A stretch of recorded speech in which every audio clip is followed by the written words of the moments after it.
building center locations. Homeowners helping homeowners with expert advice. And by the 2013 Honda Civic, Canada's best-selling car 15 years in a row. Honda, the official vehicle of the Toronto Blue Jays. Welcome to Rogers Center on a gorgeous Saturday afternoon. The beauty of baseball is you don't have to sit around a week and wait to play your next game. After that thrashing at the hands of Oakland, Blue Jays are right back at it. Bob Melvin's A's won 14-6 last night. Now it's time to take a look at the starting lineups, brought to you by Quaker State. Real, durable oil. The A's scored a season-high 14 runs last night. Leadoff man Coco Crisp had a big night last night, and he's had a big run against Mark Buehrle for his career. 16 for 52 for the leadoff hitter. Jed Lowry's had a big season against the Blue Jays this year. He's 9 for 18, pair of doubles, a home run, and 5 RBIs, and he had the big blow in last night's game, a 3-run first-inning homer. So Mark Buehrle's going to try and keep the ball in the ballpark. 7-7 record, 441 earned run average. No decision his last time out. Had a scoreless streak snapped at 20 in the first inning by a home run by Mike Trout. Mark Buehrle pitched really well against the A's last time out. Won 5-0. Going to need another effort like that this afternoon. So Mark Buehrle is set, and Coco Crisp today is the DH. He'll lead things off. Here's the first pitch of the ball game. It's in there for strike one. We are underway. It is 20 degrees on a spectacular afternoon here in Toronto. Quickly 0-2. Fastball changeup combination, what was very good for Mark in his last few outings. Turned me over changeup, missed down and away.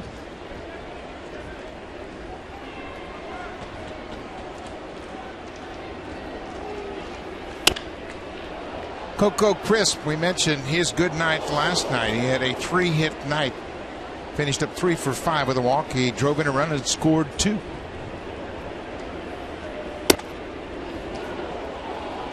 Had a chance. Yeah, and you know, Crisp, he doesn't leave the batter's box. He knows Mark Buehrle works quickly, so he never loses his foothold.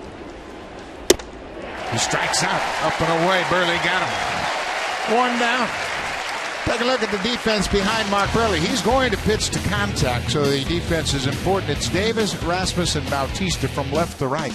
Laurie and Reyes on the left side of the infield. Isturis and Lind on the right side. J.P. Arancibia back behind the plate. He's been dealing with some knee bursitis, and he is behind the plate today. They'll also throw a lot of fly balls, so the outfield's important. Jose Bautista playing great outfield. Picked up another outfield assist last night, his 8th. He is now tied for 3rd in the American League with that many. Catcher Derek Norris batting second. Takes one up and away. Norris did not play in the game last night. Stephen Vogt got the nod behind the plate.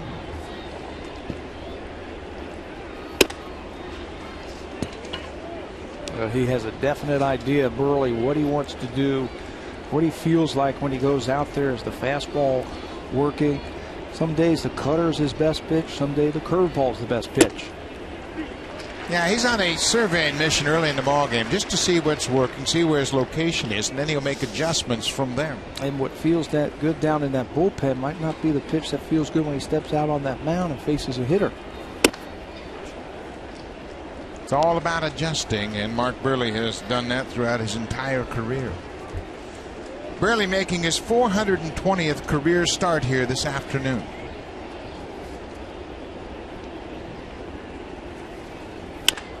Pulled foul. We mentioned Buehrle pitches to contact, and what he does is he tries to maintain the ability to go in and out and back and forth, and he does that by changing speeds. Yeah, he can get you out, in and out, like you said, up and down, backwards and forwards. He's got different ways he can get you with different types of pitches. Cut the ball inside, outside, and he's not afraid to challenge it. Norris pops this one over the A's dugout out of play.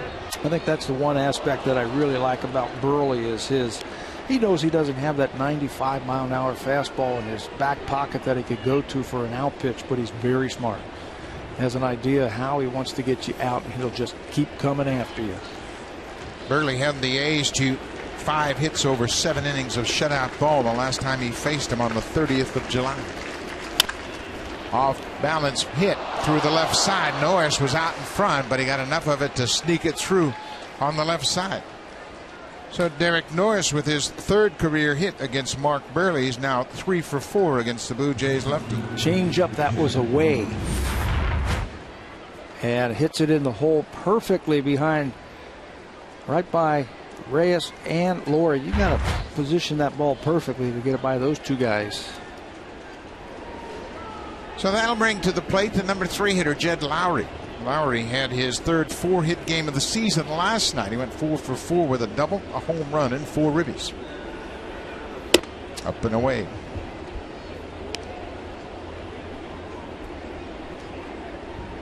Lowry had a career-high tying 9-game hit streak snapped on Sunday. He's a switch hitter batting right-handed against Mark Burley. Right on the corner. It's a ball and a strike. Lowry, a much better hitter when runners are on base. Last night he did that first inning and that 3-run home run. Of course, Mark Burley always has that great pickoff move, and even though Derek Norris isn't a base stealer, sometimes they'll just relax and not expect to throw to first base, and they can become pickoff victims. Well, maybe you freeze him for just a second, and if there's a ground ball, he's not on top of that middle infielder when they're trying to turn 2. Just enough upstairs to make Lowry chase. Would you call Mark Burley a comfortable lefty? You and I were both right-handed hitters. Would you put him in that category? I put him in that category because you go back to the bench and you feel very comfortable about your at-bats, and you look in the paper and you're an over. How about that? Couple of heaters and he strikes out Jed Lowry, second strikeout of the inning. By design, fastball's up. Not wanting him to get on top of the ball. He can throw that ball up there now if he wants to get you to chase it. Lowry a little bit too anxious and goes down swinging. 2 down. Derek Norris at first. The left fielder, Yoenis Cespedes. He hit a solo home run in the first in last night's game. His 18th homer of the season. Goes after that first pitch changeup. Like a lot of these Oakland A batters here in the second half since the All-Star break, they struggled a little bit. Cespedes had a great second half last year, trying to double that up. That's Sonny Gray, the starting pitcher, a little anxious to take the rubber here in his first big league start. What gave it away? He's 23 years old. He has pitched in 2 ball games with the A's this season, but this will be his first major league start, and I think he's ready. Hurry up and make it out. I want to get out there. Burley is ahead 0-2.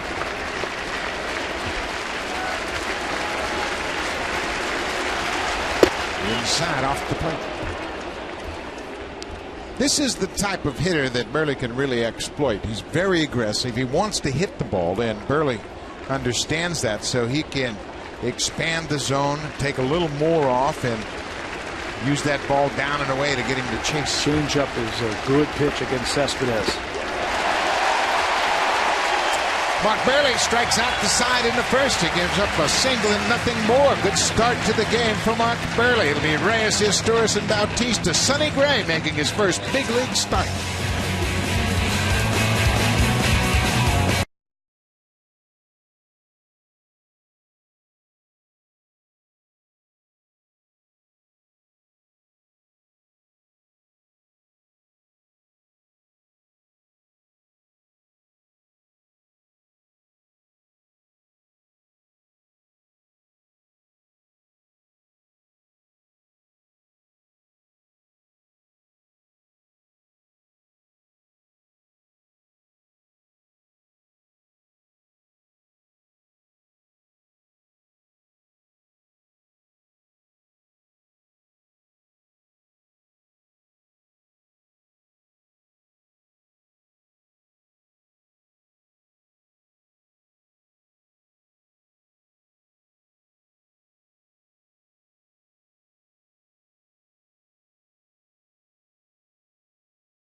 Just the 5th time in their last 11 games. They had fallen behind early.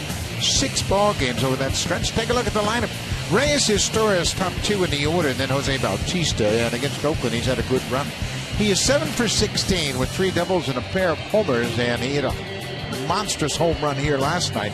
And how about Brett Lawrie? His streak has been impressive. He's got an 11-game hit streak. In his last 17 games, he's hit .350. And he is really starting to swing the bat using the whole field, and that has made him very effective against the opposing pitchers. And showing some power also into the gaps. This is Sonny Gray, his first big league start. He made his debut in July. He pitched a couple of times out of the bullpen, which I think was very smart by the Oakland A's. Give him some innings out of the bullpen and then start him when you feel he needs it. 10-7 in 20 starts in AAA. 118 strikeouts in 118 innings. Good fastball, good curveball. He was the 18th pick overall in the 2011 draft, and he has rocketed through the minor league system for Oakland. So the Blue Jays will get their first look at Sonny Gray. 23 years old, and he is set. Jose Reyes takes one in there for a strike. 95 with ease from Sonny Gray. Reyes batting .310 for the season.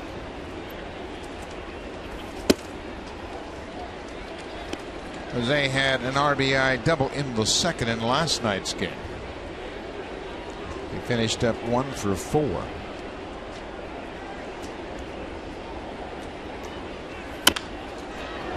Bouncing ball chopped to first. Nate Fryman steps on the bag, 1 down.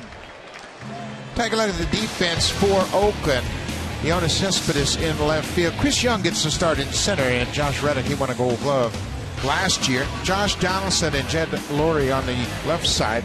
Alberto Callaspo, new to the Oakland A's from the Angels, is at second, and Nate Fryman at first. Derek Norris is behind the plate for Sonny Gray, making his first big league start. 4th start at second base for Callaspo. 11 errors this season, all of them at third base. So he's going to split some time between second base with the Oakland Athletics. A nice addition right at the trade deadline.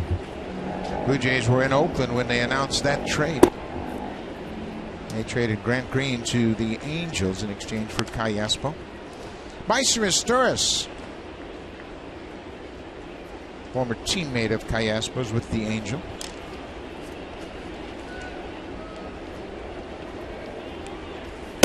Meiser had a pair of singles last night. He was 2 for 5 in that ball game. Broke a little bit of a mini slump for Meiser since the All-Star break. Hitting the ball, not a lot to show for it.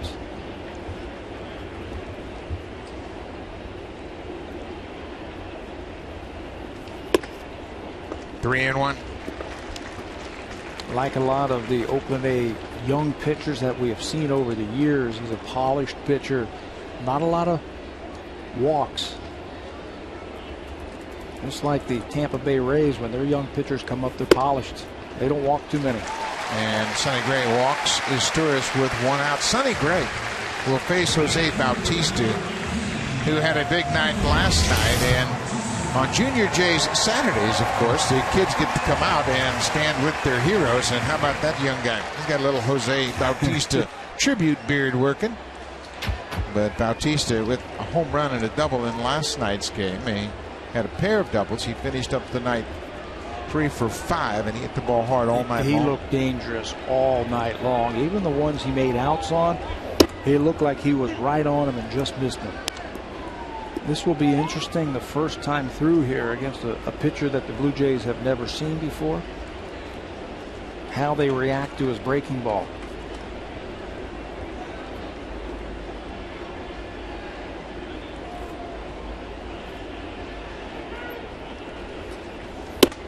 Upstairs, we have not seen the curveball yet, and that's his best pitch.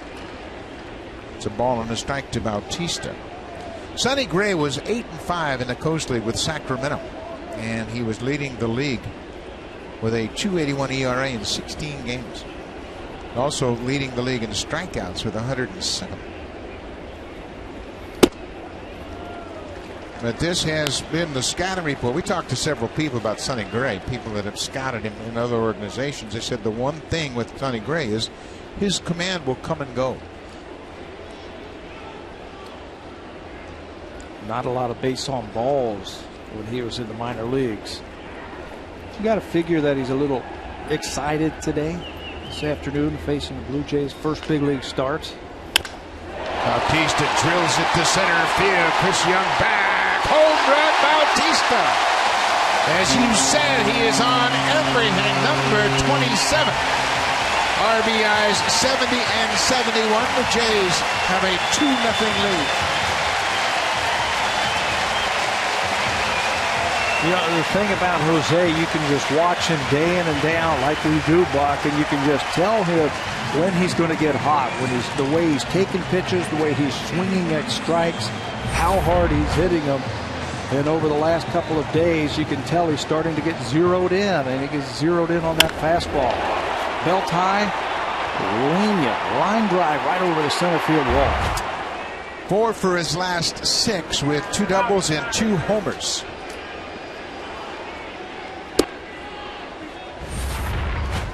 One more time, head down, short swing, ball is hit out in front. Right in the sweet spot. He squared it up.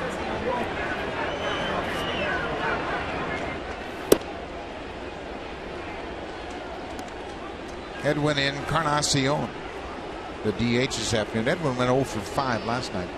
Blue Jays managed 11 hits, but most of those hits came against the bullpen after the fact. There's a fly ball into right. Reddick was deep. He's got a long run. That ball kept going away from him, but he tracked it down. 2 down. Cole Glover in right field running that one down. He said, if it wasn't for my defense, I don't know if I'd be in the lineup the way he's been hitting. Excluding last night, of course, but he's been playing great defense. In the 3-homer game last night. Chad Mottola and Jose Bautista exchanging information, I'm sure, about Sonny Gray. Mottola wanted to get Bautista's take on what he had seen from the young right-hander. Adam Lind, first baseman this afternoon. Lind had a single in the 8th inning, came around to score. He scored on Colby Rasmus' 2-run homer.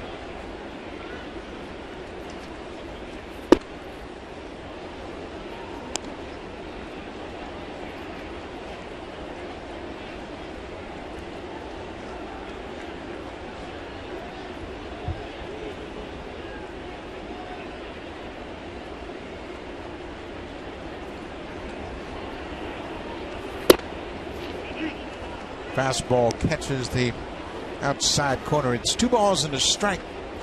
Sonny Gray making his first big league start, his 3rd appearance overall. He appeared in 2 games in relief back in July.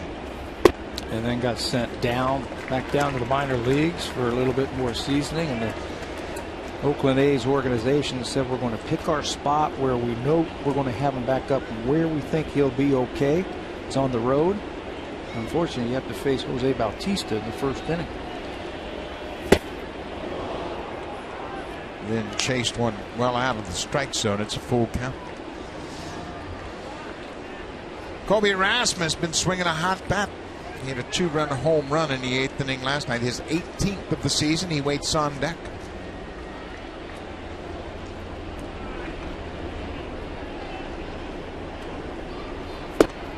And takes ball 4. Second walk of the inning issued by Sonny Gray. Our reports are that he's got good command. And right now, 2 walks here in the 1st inning. Getting out in front of himself just a little bit. Good command with a normal heartbeat. Yeah. Maybe down against some of those AAA guys that are right here in the big league. He's always excited. He probably hasn't sat down since he came in from the bullpen. Well, he didn't. We saw him walking around on that bench. So Colby Rasmus will get a look at Sonny Gray. Lind's at first. Blue Jays up 2-0.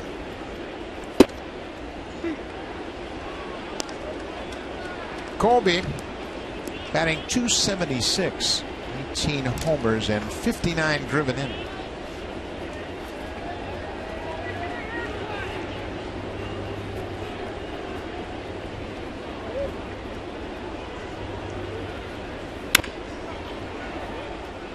Rasmus got jammed with that inside pitch. Bit of a struggle for Colby of late. Just 3 for his last 20, but one of those 3 hits was that home run he hit last night. He came against Pat Neshek, who was trying to have just a clean inning in the 8th. The game had already been decided. You know what I liked about that? It was a ball that was away from him, and he hit it hard to center field. Here's that curveball. A lot of his home runs are pulled to right field. You don't see Colby Rasmus going deep the other way or to center field. He did it last night's game, which is a good sign. He's staying on the ball just a little bit longer.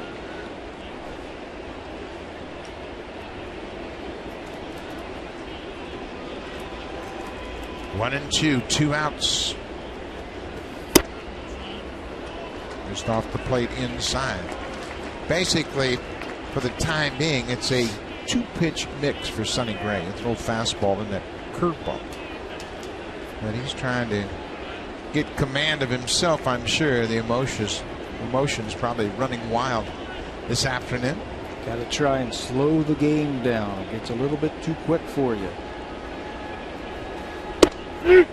Strike 3 call. He gets the curveball in there. Rasmus strikes out to end the inning, but Sonny Gray is welcomed to the big leagues by Jose Bautista. Bautista, a 2-run home run to center field, his 27th to give the Blue Jays a 2-0 lead.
By Anthony Bennett, who has become the first Canadian to be taken overall #1 in the NBA draft. Anthony, it's great to have you with us. Congratulations. Thank you. It's great to be here. Been a whirlwind of a year for you, I would imagine, coming out of UNLV and drafted in the first round, first pick overall by Cleveland. Tell us about your thoughts as you look forward to the NBA. I'm just trying to get better. Whatever the team needs, I'm going to try and help them out in any way. I'm a great guy. I'm trying to, just get to know people and just be prepared for what the future has prepared for me. Tell us a little bit about that night when you got drafted. Were you expecting to go #1? I know you were expecting to go in the first round, but to the Cleveland Cavaliers?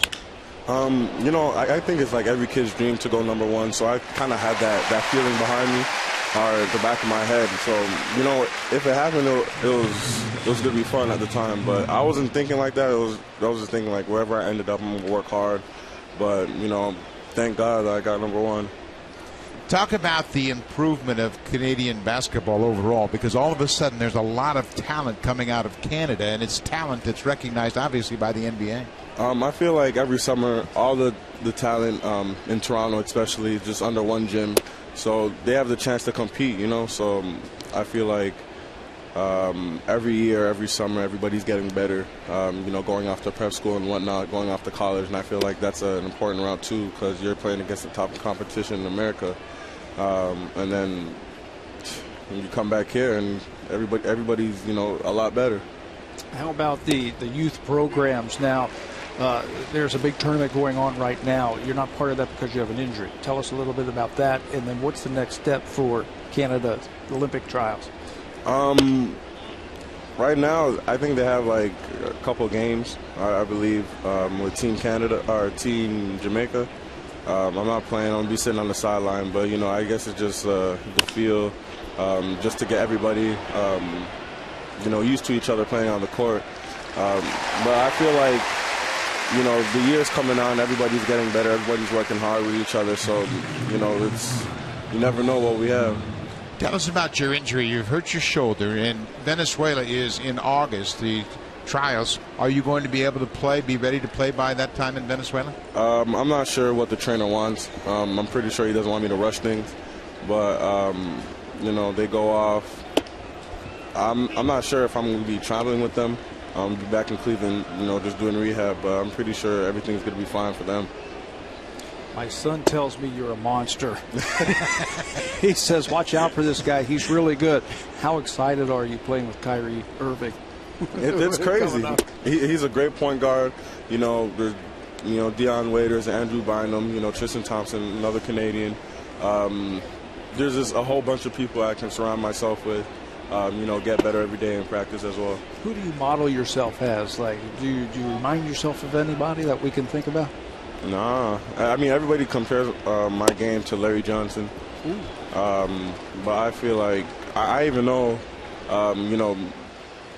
coming from Canada, so I didn't really pay attention to all the American basketball other than Vince Carter when he was out here. But, I just play my game, try to play hard every time I can, give all my effort, give 100% on the court. You played power forward and small forward at UNLV. What would you prefer looking ahead to the NBA? That's really up to the coach. It's his decision. I just want to go on the court, just play, hopefully get a lot of wins. There was another guy that was pretty good in Cleveland for a while that did all right. Do you have aspirations of doing the same thing for Cleveland? I mean, whatever happens, this is my first year. I'm a rookie. I'm just trying to take in, the environment, the whole NBA scene. So this is really my first year. I'm not trying to do too much, not trying to do too little. Just trying to do everything right. There's a long drive to right, and Josh Reddick continues to smoke the ball. That's his 4th home run in 2 games now, and Oakland has come right back to tie it up. They might have to think about moving him back up he's the working order. his way toward the top of the batting order for sure. Well, Anthony, we want to congratulate you on your status. Obviously, everybody in Canada is thrilled for you to be #1, and I know you're going to have a lot of excitement, not only for Team Canada, but looking ahead to the NBA. We want to thank you for your time and wish you nothing but the best. I know you're going to have a great run this summer. Thank you for having me, man. Hey, we're proud of you, and hopefully that Canadian basketball will continue to grow. Congratulations, and thanks so much. Thank you. Congratulations. Right. I'm an Ohio guy, so I'm going to be watching you this winter. That's perfect. Okay, I'm from Ohio. That's perfect. And remember, tonight, the Jack Donahue Invitational, Canada will take on Jamaica, and it'll be right here on Sportsnet. It's on Sportsnet 360 at 7 tonight, and you can check out Canada playing Jamaica in this 2-game exhibition, and hopefully Anthony will be with Team Canada when they travel down to Venezuela to try to qualify. It's a 2-2 game here. Mark Burley working in the top of the 2nd inning.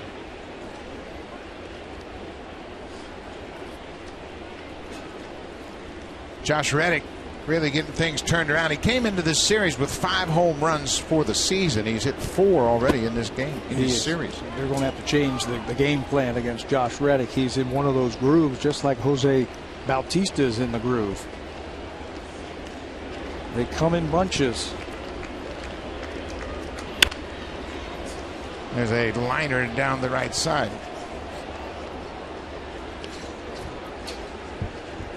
Well, Sonny Gray has got a brand new ball game. All of a sudden, it's back to 2-2, square run.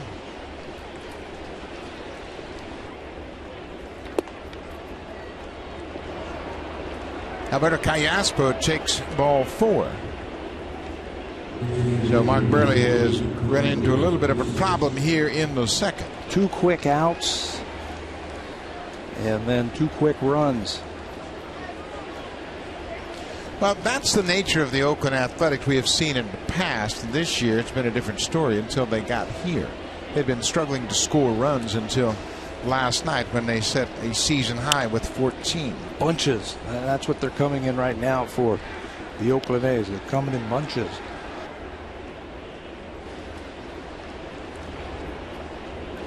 Coco Crisp was a strikeout victim in the first. Burley, in fact, struck out the side in the first inning. He'll give up his share of hits. He will give you innings. And that's what he tries to do, is just to make sure he manages the contact and gets the contact when he dictates. And he has fallen behind this inning. He had a couple of walks, and then, of course, the two-run home run to Josh Reddick. Changeup. They haven't been swinging at that changeup this inning.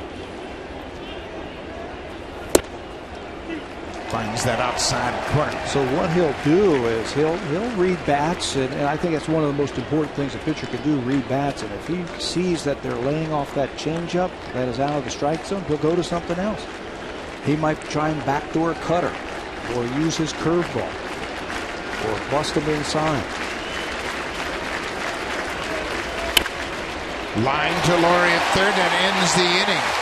Oakland has tied it up. A two-run home run by Josh Reddick, his fourth of the series. We'll go to the bottom of the second to be Laurie Davis and Aaron Sevilla when we come back.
Built to keep you moving.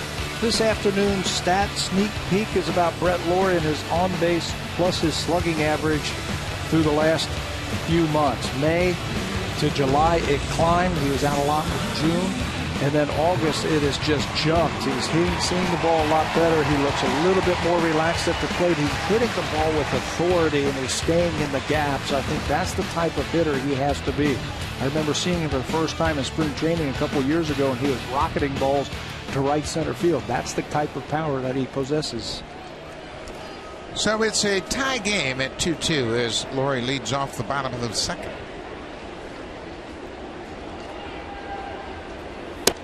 Sonny Gray gets ahead with that curveball.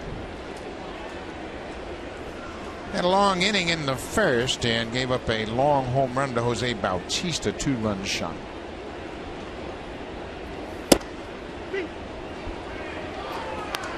Well, he's not intimidated. No, not at all. And maybe the home run by Josh Reddick ignites him just a little bit more and say, okay, I made a mistake in the first inning. I'm going to come back and fire strikes. Threw that breaking ball a little too hard and lost the grip. Josh Reddick is swinging a hot bat against the Blue Jays.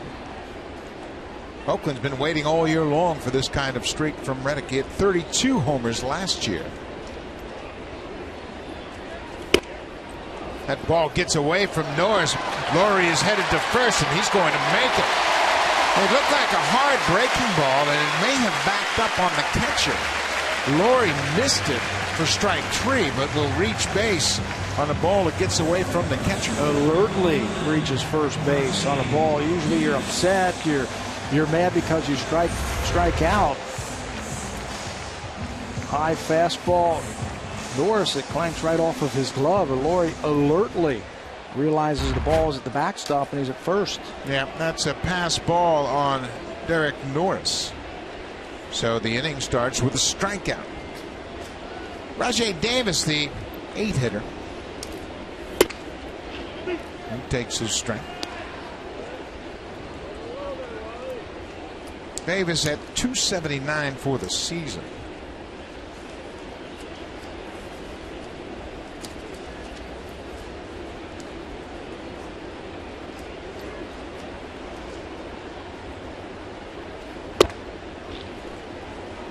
Rajai starting for the first time since Monday in Seattle.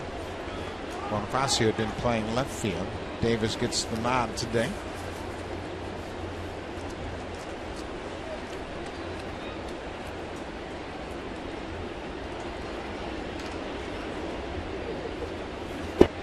Breaking ball downstairs. We mentioned Sonny Gray's making his first big league start. Mark Burley's making his 420th. In fact, when Burley made his first major league appearance on July 16th, 2000, Sonny Gray was 10 years old. That's the beauty of baseball, isn't it? And they're on an equal plane here this afternoon. It's a 2-2 game. You can see the veteran influence in Burley. Doesn't get excited about anything, just continues to do his thing, and then the youngster can't sit down, is fired up, excited, rushing it a little bit.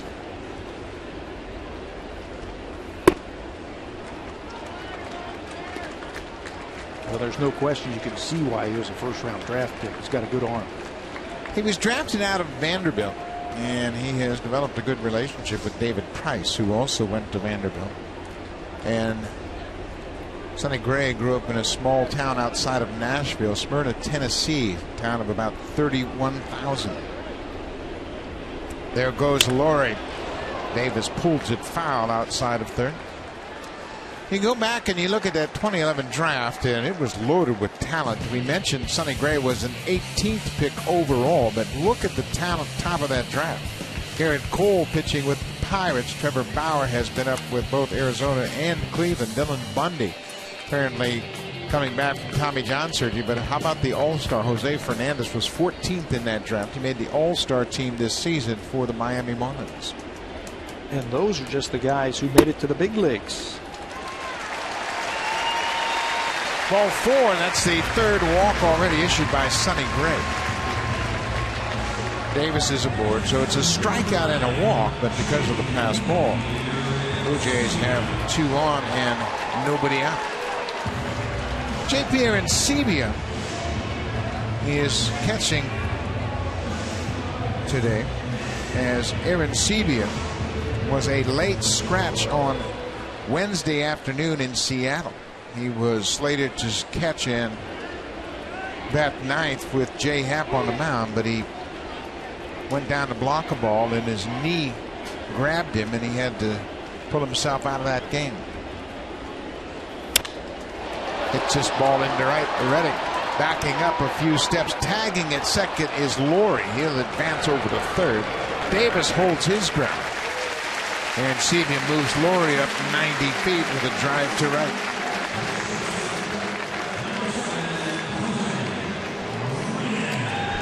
Laurie tags it, moves up to third base. That's not that big of a deal because with Rajai Davis's speed, he can steal second base. And I expect him to be at second base anytime soon here early in the count against Reyes. Reyes grounded out to first. He is first at bat. Davis at first base has 34 steals.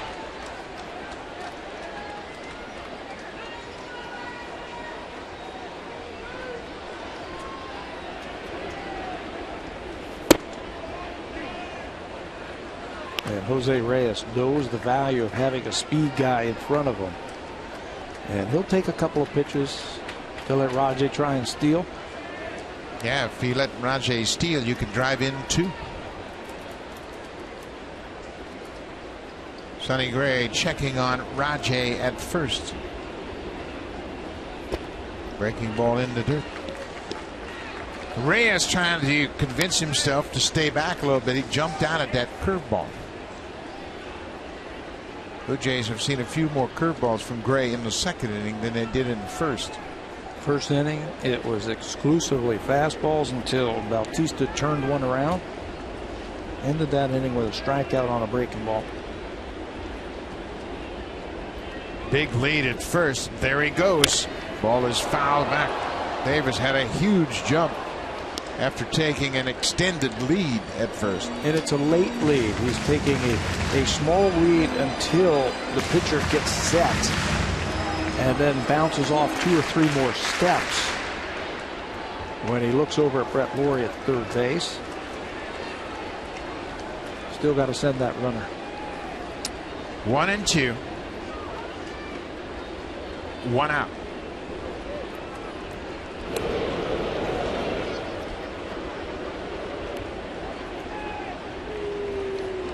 We mentioned Sonny Gray went to Vanderbilt.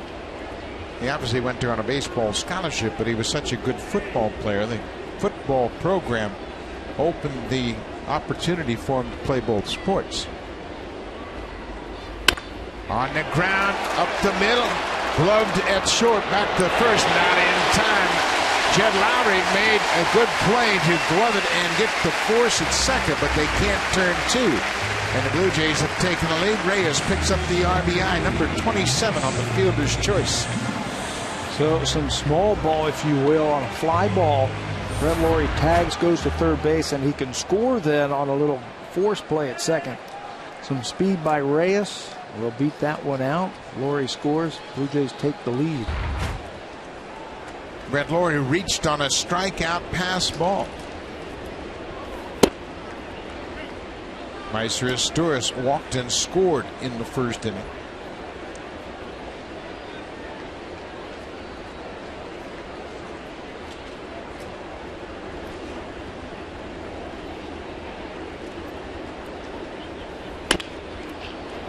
Ground ball slowly hit to second. Callaspo goes to Fryman. The inning is over, but the Blue Jays take the lead.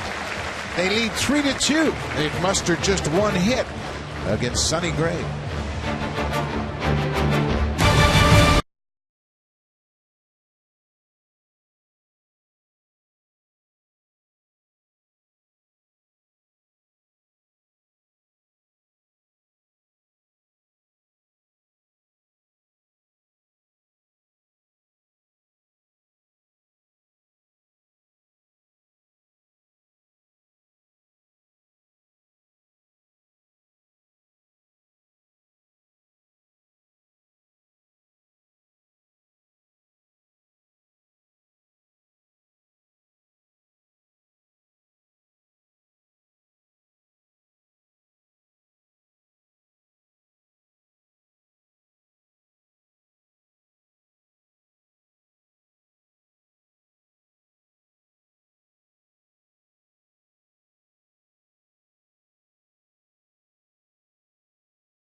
Sports' biggest rivalries. Find out who's on top. Subscribe now at sportsnet.ca/magazine.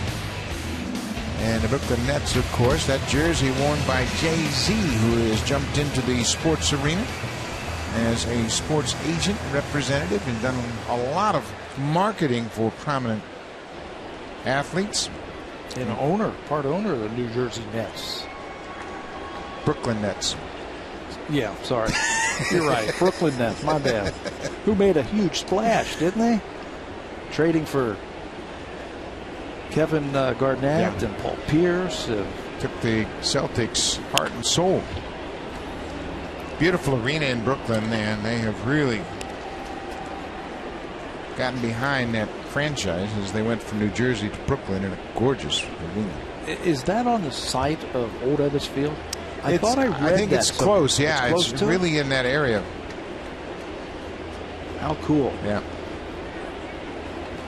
Derek Norris, a couple of hard hit strikes as Burley comes inside and gets Norris to pull them both foul. Interesting score so far. It's 5 runs in the ballgame on just 3 hits.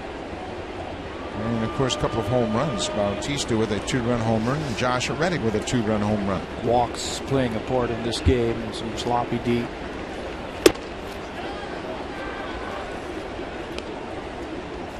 Derek Norris committed the pass ball on strike 3 to Brett Lawrie and allowed Lawrie to reach, and he came all the way around to score.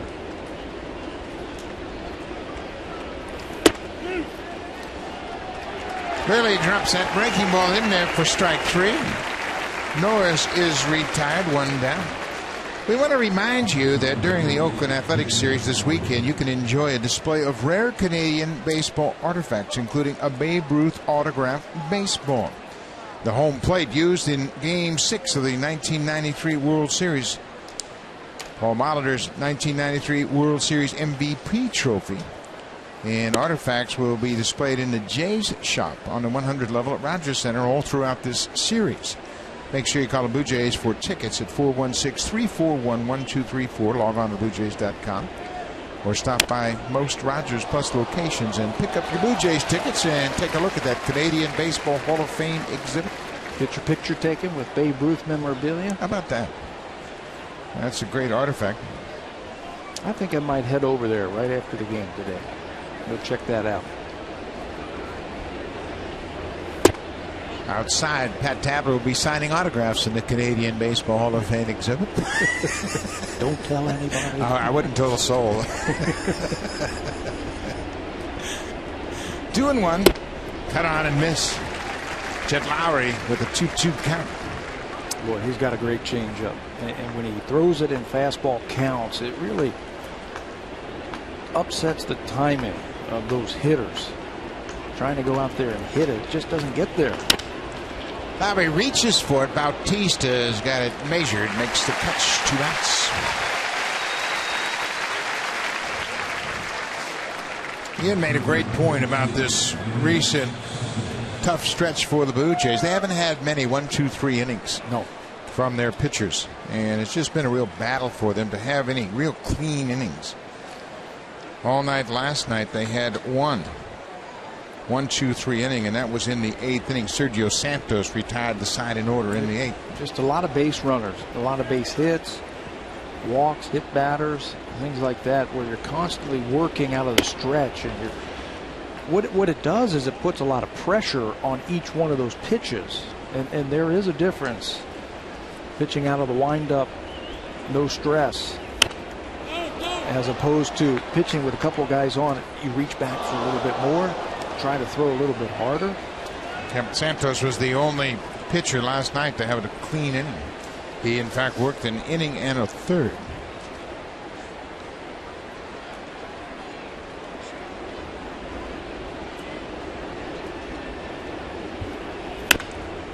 There's a little looper, and that's going to get down in front of Erasmus. That might have been hit off the end of the bat. So there won't be a clean inning here as that 1-out hit. And this is last night's ball game. Juan Perez threw a first pitch to Brandon Moss, and you can see him moving his hand around, and Josh totally recognized something was wrong. And unfortunately, we have found out that Perez has a torn ulnar collateral ligament. That is Mickey Story, who has been added to the roster. He was called up from AAA Buffalo. So that's bad news for Juan Perez, who had such a good season for the Blue Jays. It was a great story for the Blue Jays. Set a team record coming up here at the age of 34. really helping out that bullpen from the left side. Now, his record was consecutive scoreless innings to start the Blue Jays' career. He had 22 straight scoreless innings to begin his career as a Blue Jay. So the tear generally leads to Tommy John surgery. But we want to wish Juan Perez the best. He did a heck of a job for John Gibbons' bullpen. Cespedes is picked off, and he was dead to rights, and he is now tagged out by Adam Lynn. Mark Burley gets another victim. So Burley gives up a 2-out single. Cespedes was caught flat-footed, and he has nowhere to go. Right there, he's hung up, and he knows it. And then Lynn runs him down. No throw and tags him out to end the inning. We'll move to the bottom of the third. Blue Jays have a 3-2 lead.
Jose Bautista, 2-run homer in the first, number 27 for Bautista.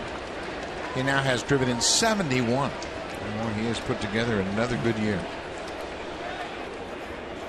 He and Edwin Encarnacion, who's on deck, have become one of the most potent 1-2 punches in all of baseball.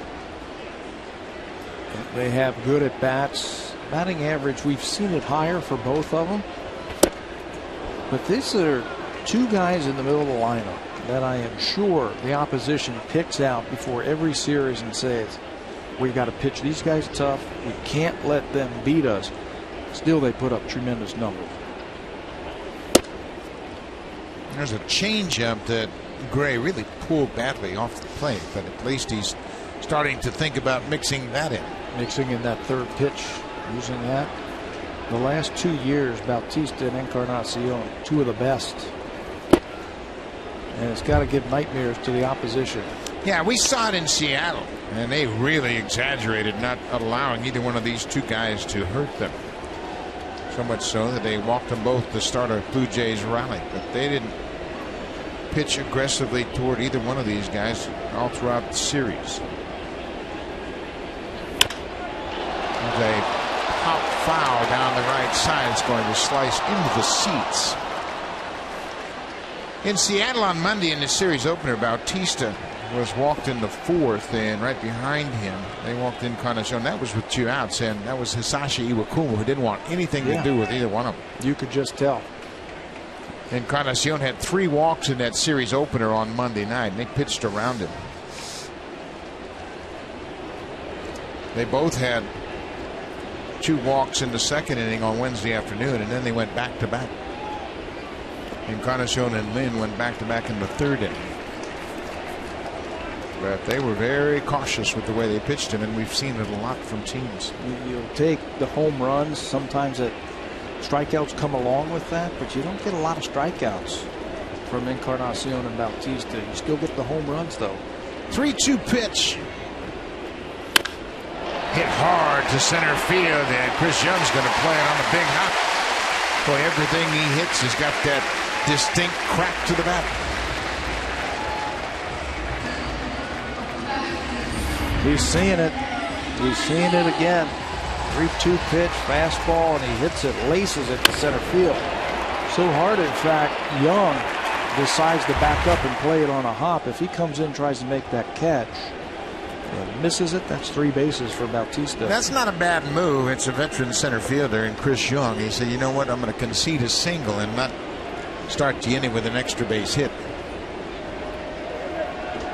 Edwin Encarnacion flied out to right his first time up. Bouncing ball to third. Donaldson misfires and throws high. Josh Donaldson had trouble finding the handle of that baseball and throws it high, and that disrupts the timing of the double play. Pulled Callaspo off the bag before they could retire Bautista. Yeah, couldn't even get an out. Error number 12 on the season by Donaldson at third base. He just couldn't get the handle on that ground ball.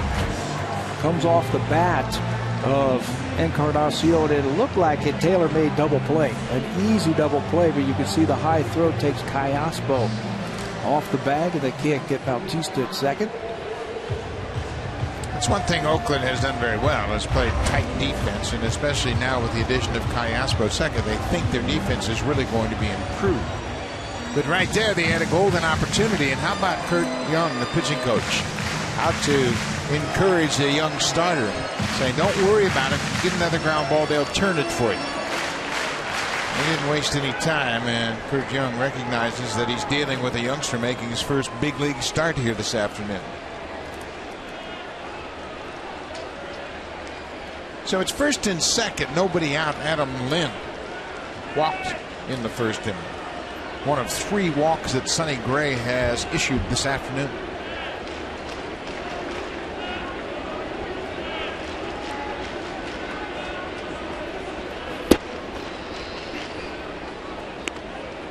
Oftentimes you'll see young pitchers, when they run into a little adversity, whether they walk batters or even with the strikeout and pass ball, that they'll shy away from the strike zone. We haven't seen that so far with Sonny Gray. I like that. That's an attitude right there, that I'm going to compete.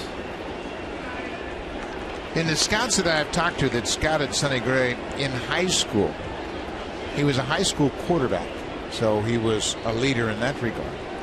And they all say that he's had this calm demeanor since high school. He just goes out there and pitches.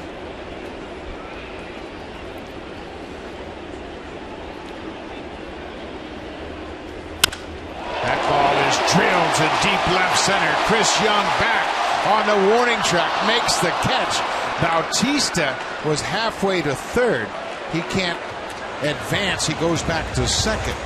That ball didn't carry the way it normally does here during a day game. Chris Young ran it down on the warning track in left center. When it was initially hit, it looked like it was a double, maybe a home run off the wall. Bautista read it as a double. He's hanging out, and he's going up thinking that it's a extra base hit, but it just hung up in left center field, so he cannot move up. Oftentimes the coaches want you to tag on that ball and move up. At least then you're going to gain 90 feet. Put the pressure on the defense. Now the double play is in order. Colby Erasmus struck out, took called third strike to end the first. Blue Jays got their first run. Check that, their last run on a play like that where Brett Lawrie tagged up, went to third base with less than 2 outs and was able to score on a fielder's choice. And it'll take a base hit by Erasmus.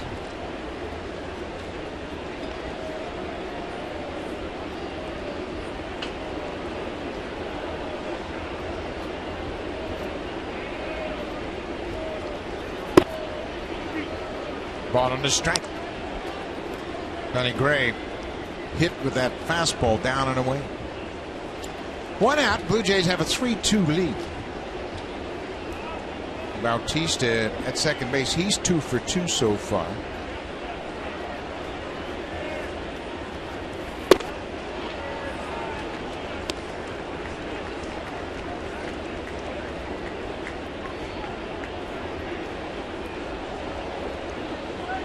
Bob Melvin, the manager for the Athletics, grew up in the Bay Area. He grew up watching the A's and the Giants as a kid.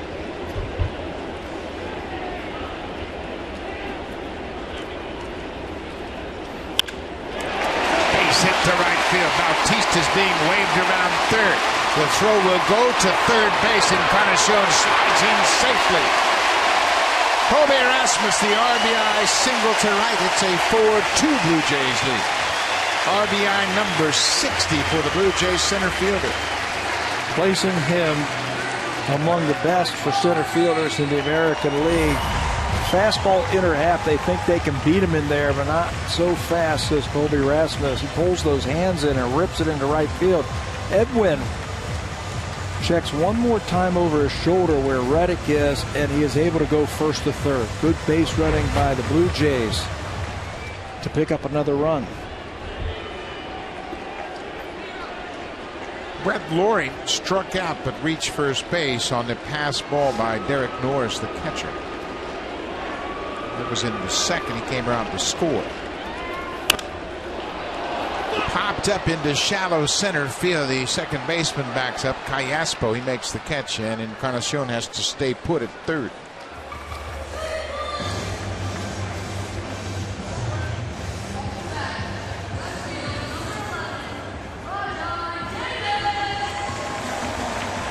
Fans, if you want your baseball questions answered by our team of experts, email asktheexperts@sportsnet.ca and keep your eye out for the home hardware Ask the Experts segment later on in the game. 2 outs, runners at the corners, a run in. Blue Jays have scored in each of the first 3 innings here this afternoon.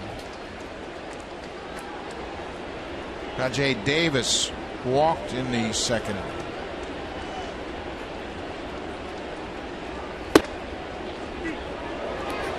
It's a hard breaking ball, and Davis thought it was inside. He's checking with Wally Bell, the home plate umpire. He's unsure, saying, "Are you sure, Wally? I thought that was a little bit up." No harm asking. You get the reaction from the umpire. Nothing wrong with that. That's a better breaking ball, and Gray is ahead 0-2.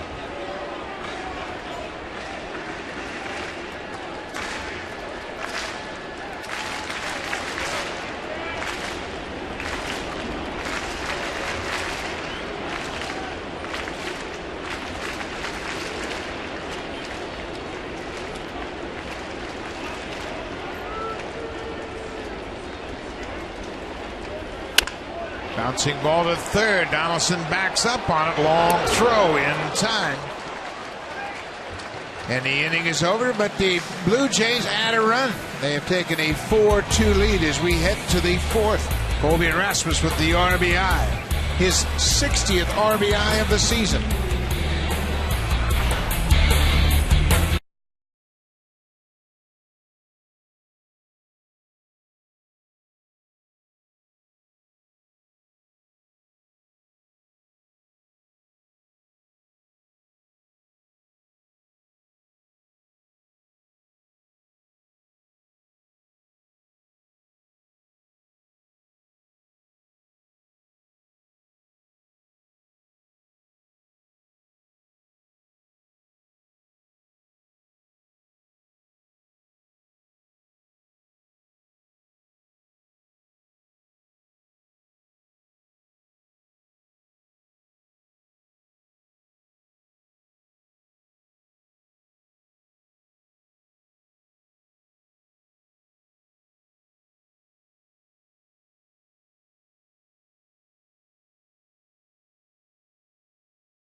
Honda Civic, Canada's best-selling car 15 years in a row. Honda, the official vehicle of the Toronto Blue Jays. Beautiful Saturday afternoon in Toronto. Lots of people out on the lake and a ferry going across to Center Island. Couldn't ask for a nicer summer day, and the skies are beautiful. Clouds are billowy and white, and the roof is pulled back at Rogers Center. Third baseman Josh Donaldson will lead things off. Takes strike one from Mark Burley.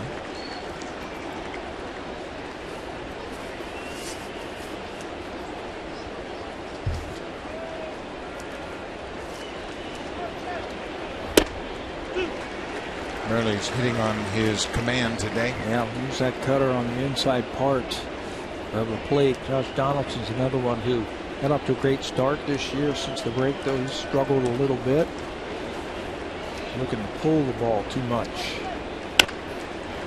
There's a little looper, and that's going to get down for a base hit and kicks into foul ground. And Donaldson is headed for second. Bautista's throw not nearly in time. And that'll get you right. You stay on that pitch and get a little flare double down the right field line. And that's got to be tough if you're Mark Burley. You're 0-2. You make a great pitch against the guy. Josh Donaldson has got some good numbers this year. You expect to get an out. Inside out swing and nobody there. Nobody standing there. Can't catch it. And it's a double. By the time Bautista runs it down, it's two bases. Yeah, you had mentioned Donaldson's struggle. He had a home run and 2 RBIs Wednesday afternoon against the Reds, and that was his first home run and RBI since the break. Nate Fryman, the first baseman, takes strike one. Fryman flied out to left. Donaldson and Fryman made 2 quick outs in the second inning, and then Burley ran into control problems. He walked Young, gave up a home run to Josh Reddick.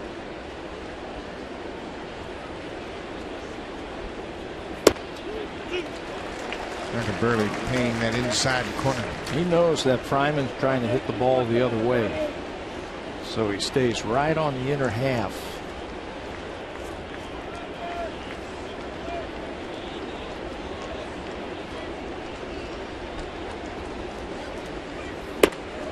Pushed him back even further.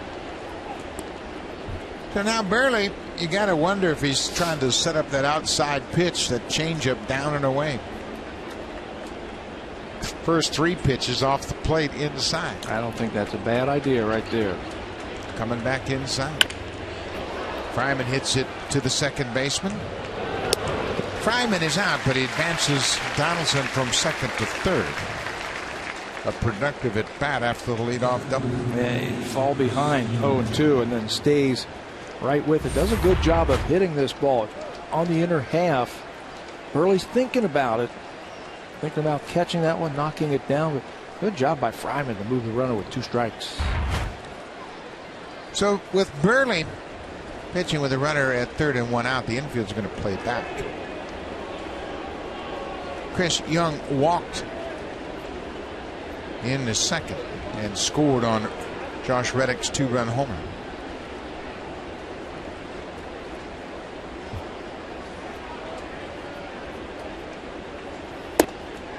Pickoff throw to third, and Donaldson's back easily.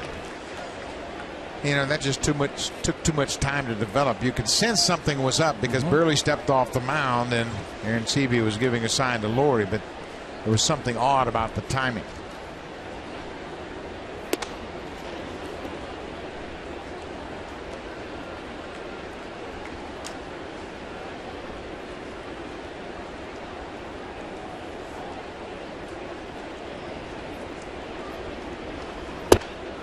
Young has a good look at that inside fastball. It's 2 balls and a strike. Yeah, he's seeing the ball against Burley. Walked his first time up. Like you said, this is where Mark's got to get a pop up or a strikeout, something to save that run. He gets him to swing at that pitch off the plate. It looks so inviting. Yep. You can see the pitch and say, okay, well, it's 83 miles an hour. I can put it in play. Well, if it's in on your hands off the plate, all you can do is hit it foul. Right-handed batter, left-handed pitcher. You see that one, you got the infield back. You say, if I can just make contact, I'll get an RBI. Burley and Chris Young were both in the White Sox organization. Chris Young was originally drafted by the White Sox in 2001, 16th round. He was traded from Chicago to Arizona in 2005. Strike three. Burley came right back and got that inside corner. Boy, that's a big strikeout with a runner at third, less than 2 outs. So with 2 outs, Josh Reddick will step in. Last time up, he hit his 4th home run of the series. Another pitch on the inner half. He's seeing it. They're going to have to really use the changeup a little bit more, I think. Maybe throw some pitches off the plate to him. See if he'll chase. Reddick had his first 3-homer game of his career last night. He also tied his career high with 5 RBIs.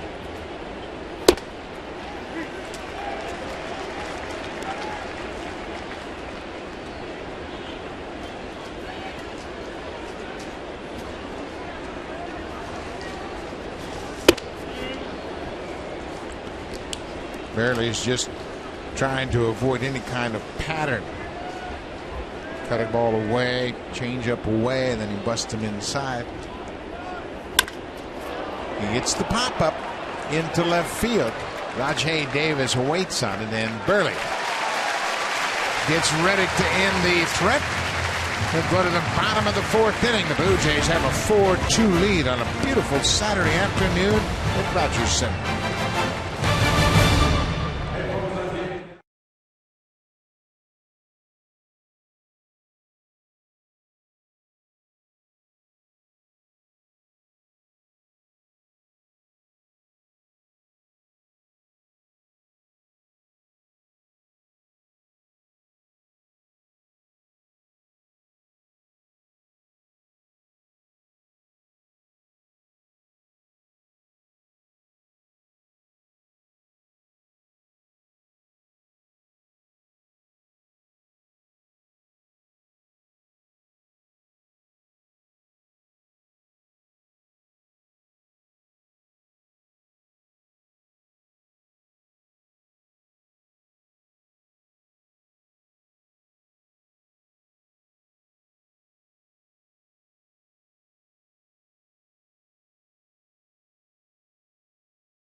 From the Children's Hospital Foundation of Manitoba.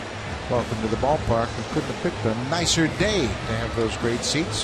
While over in the Jays Care Community Clubhouse, we welcome fans from Camp Uchikeas.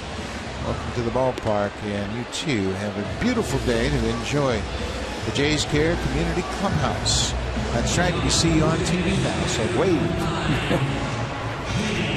So we move to the bottom of the 4th inning. JP and Sebia will start things off. It'll be 9-1-2 for the Jays. Blue Jays trying to bounce back after a 14-6 A's win in the first game of this 4-game series.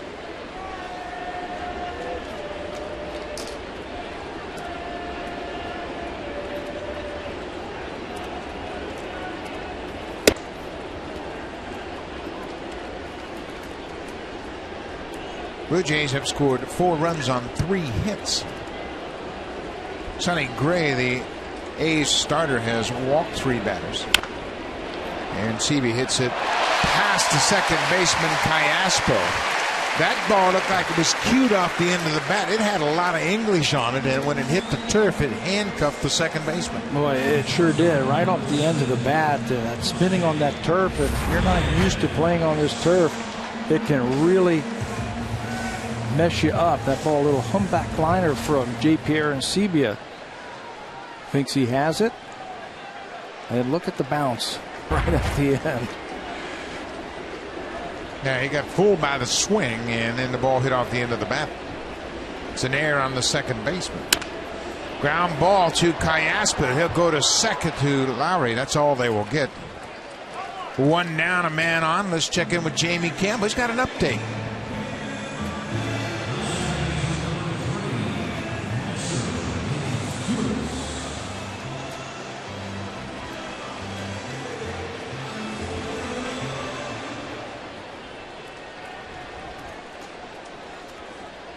Miguel Cabrera already 2 for 2 today, 363 average.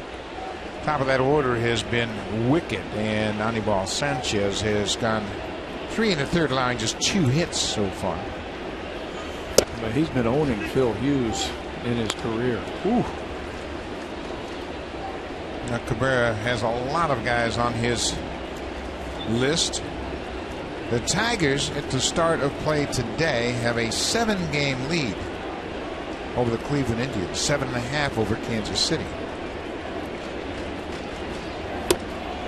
Detroit 9-1 in their last 10 games, and they're making a shambles out of the Central. Yeah, they're making it look easy right now. And what they're doing right now is they're getting exceptional pitching, and that potent bat of Miguel Cabrera has reawakened.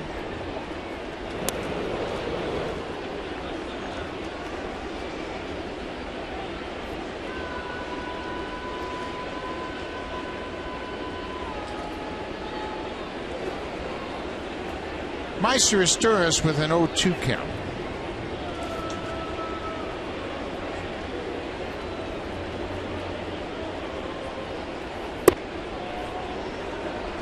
Good eye. Trying to backdoor him right there with that breaking ball, and he said not too fast.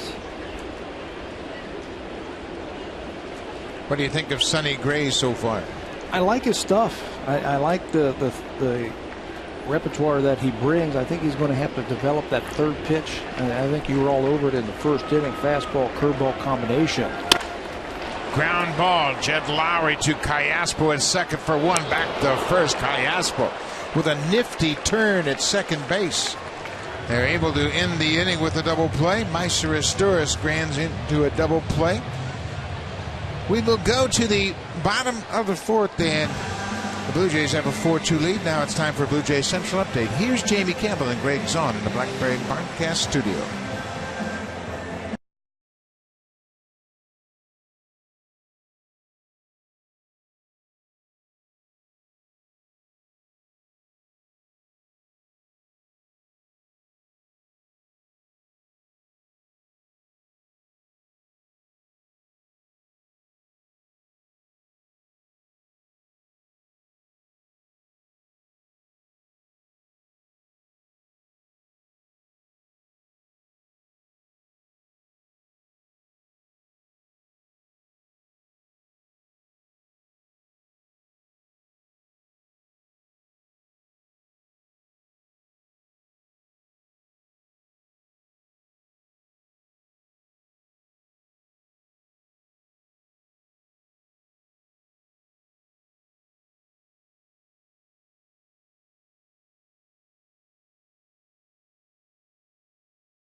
Been away tomorrow, Sunday, August 11th, when the Blue Jays take on the Oakland A's. The game starts at 1:07 p.m.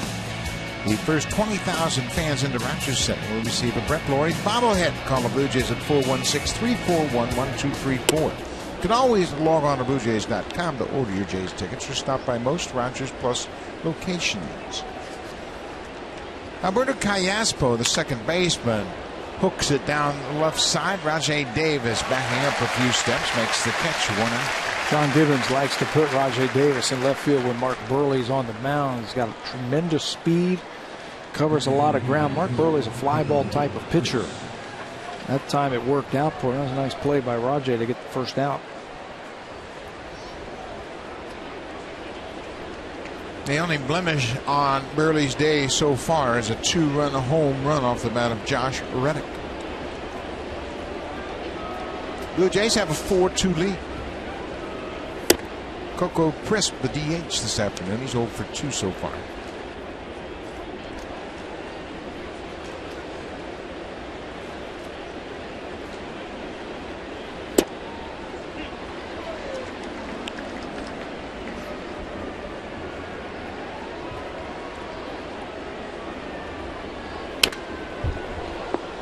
Boy, he just keeps pumping it in there, doesn't he? It's hard to hit. It's a hard task to hit major league pitching. So Burley knows that.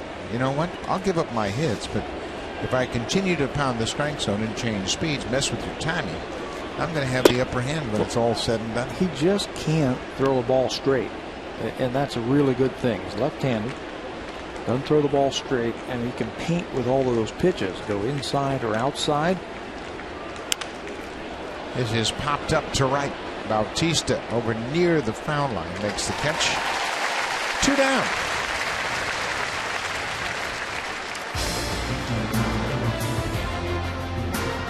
The 2013 Honda Civic, Canada's best-selling car 15 years in a row.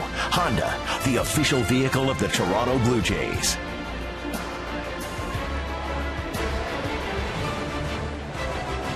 Beautiful Saturday afternoon, looking across to Center Island, Lake Ontario deep in the background, and couldn't ask for a better day for baseball.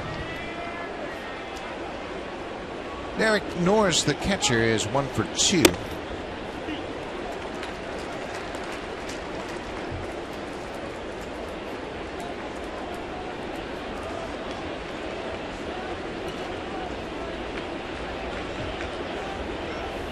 Norris came to the Athletics in December of 2011 with Tommy Malone. For Brad Peacock, A.J. Cole also coming to the Athletics for Gio Gonzalez. From the Nationals, there's another hit for Norris all the way down the left field line.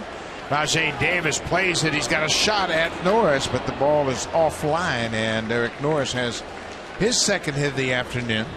He has hit well against Mark Burley in limited at-bats. Shows once again that was a good trade you were just talking about. The A's do a good job of finding the best prospects for an organization when they're going to trade one of their stars. This ball down and away, and he hooks it by Laurie inside the bag down the left field line. It looked like he had a chance as the ball ricocheted right to Rajay, picks it up barehanded, but Norris hustles into second base with a double. Norris is 4 for 6 against Burley, and 2 hits the last time these two met out in Oakland. So Jed Lowry, so far he's 0 for 2.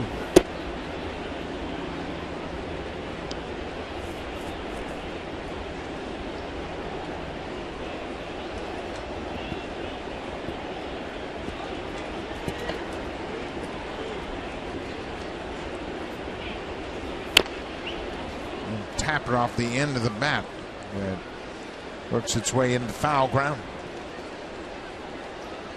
Burley can throw you a slow changeup and then a harder one. The harder one he'll throw to try and get the strikeout. The other one he'll just try and throw it for a strike.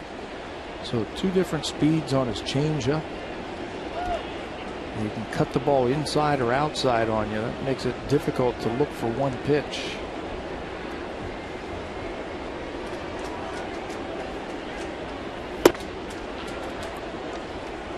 Looked like a pretty good pitch. Burley didn't get the call. That was the softer one right there that he's going to throw to try and just get a strike. That one was 77 miles an hour. His changeup that he gets for the strikeout is about 84, 82.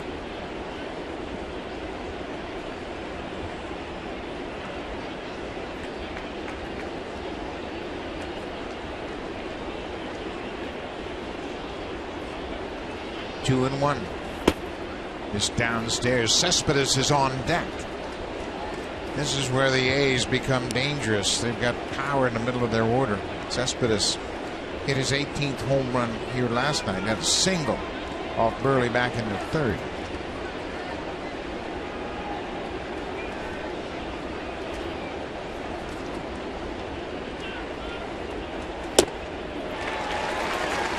See Lowry trying to wait as long as he could and then pull the trigger, and when he did, he was late. Watch it one more time. Great arm action. Takes a little something off of it. Lowry tried to wait as long as he could, and he's late. Ball's by him. On the ground, Brett Laurie at third base throws out Jed Lowry, and the inning is over. The A's leave a base runner. We're going to the bottom of the fifth. Mark Burley and the Blue Jays have a 4-2 lead. When we come back, it'll be Jose Bautista. He's homered and singled already this afternoon, followed by Edwin Encarnacion and Adam Lind. The Jays lead by 2.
On Jamaica in the second game of the Jack Donahue International Classic. The tune-up for World Qualification.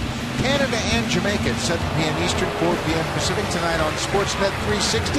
Anthony Bennett threw out the first pitch. He was the first overall pick in the recent NBA draft. He was here and threw out the first pitch, and he hopes to help Canada secure a bid to the Olympics. 16-8. Those were his numbers as a freshman at UNLV. 16 points a game and 8 rebounds. That's pretty impressive. As a freshman. Yeah. He's going to be an impact player in the NBA, and the Canadian program for developing basketball players is improving every year. Jose Bautista's had a good start to his series. He has 5 hits in the series, 2 home runs, 2 doubles, and a single.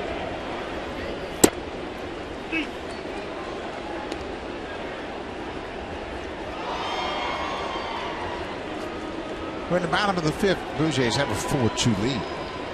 Trying to bounce back after taking a 14-6 beating at the hands of Oakland in the opener.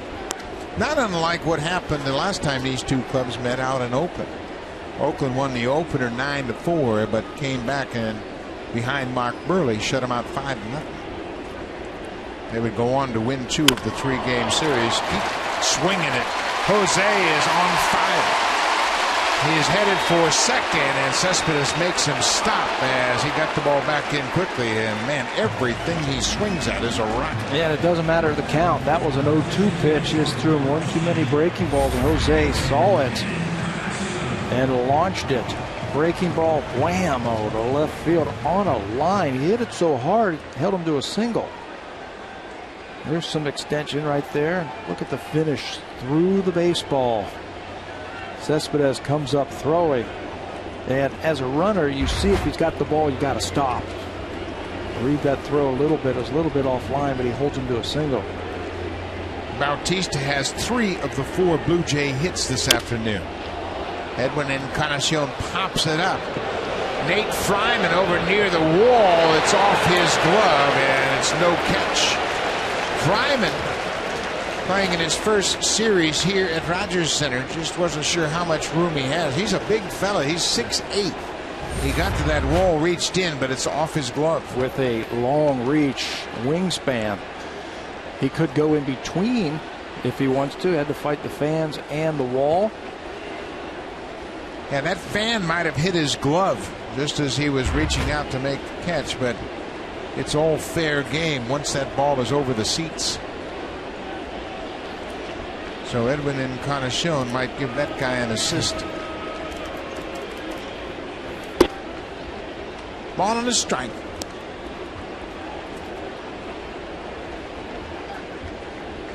Another fine season for Encarnacion. 30 homers and 89 RBIs. 2 years in a row now, over 30. A very wise investment by the Blue Jays to lock him up.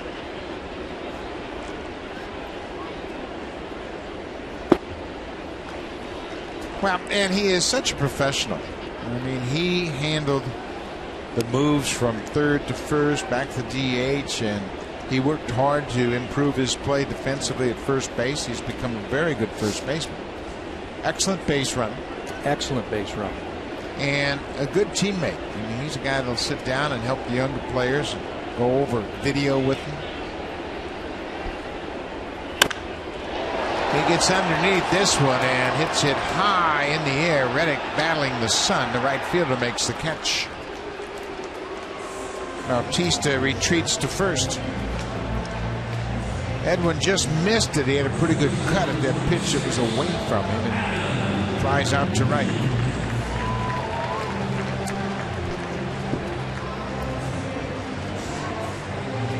Sonny Gray making his first big league start. Adam Lind will step in. Lind has walked and flied out to center. Gray just drafted a couple of years ago. Looks pretty good. I think he has to develop that third pitch that we talked about. And it is. His changeup is developing, but it's basically fastball, curveball. His fastball is a little straight. We can see that, but he's got good velocity. He's got a wipeout curveball.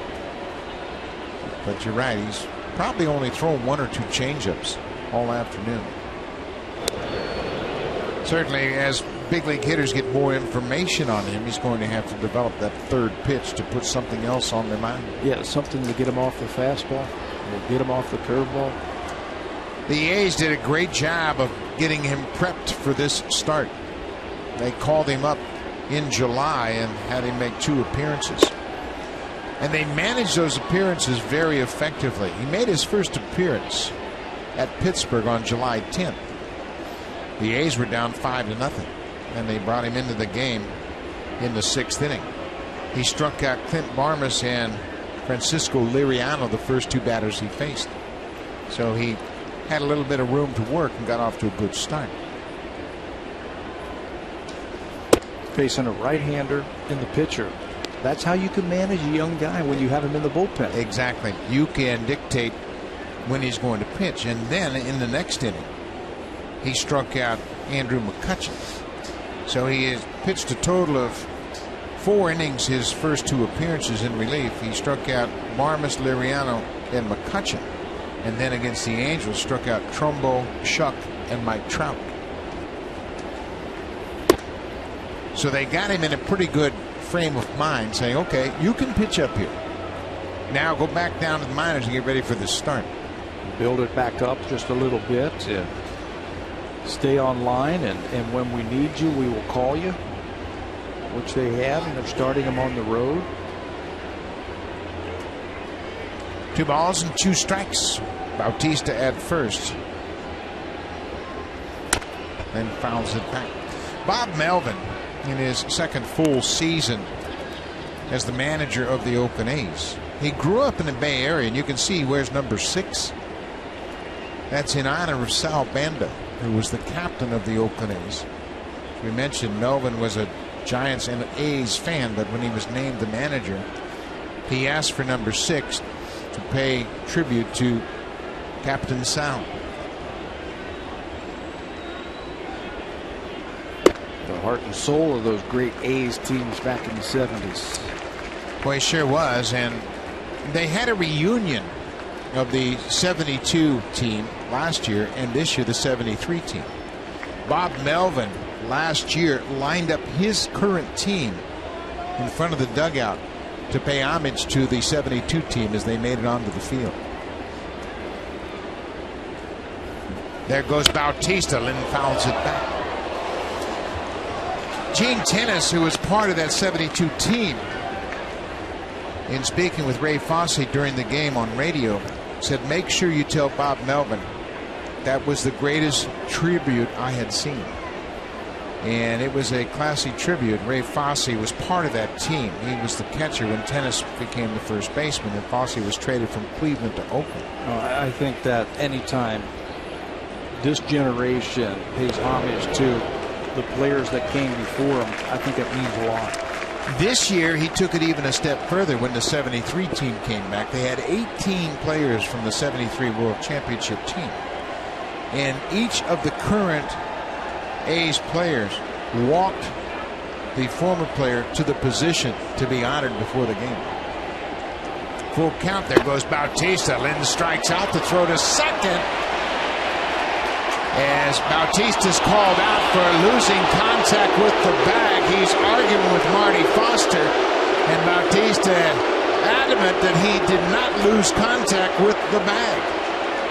Foster calls him out on the strike him out, throw him out. Rivera is there to support him. The skipper is out now, and Bautista felt like he had the bag stolen. He did in fact reach second, but then was called out for coming off the bag. Bautista has the bag. You can see that Lowry stays with him, but it looked like Bautista never lost contact with the base. Nonetheless, he's called out to end the inning. Here's a better look at him. He grabs the base. Jed Lowry stays with him, and he switches hands. Boy, that is a great shot of Lowry staying with Bautista. But he is called out. Here comes the Home Hardware Cleanup Crew, brought to you by Natura. Home Hardware's exclusive line of safe, environmentally friendly cleaning products.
Mark Burley works to Yoenis Cespedes, the left fielder. It's a ball and a strike to Cespedes.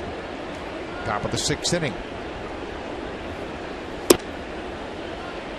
Cespedes had a sharp single to center field his last time up in the 3rd, but Burley picked him off first to end the inning.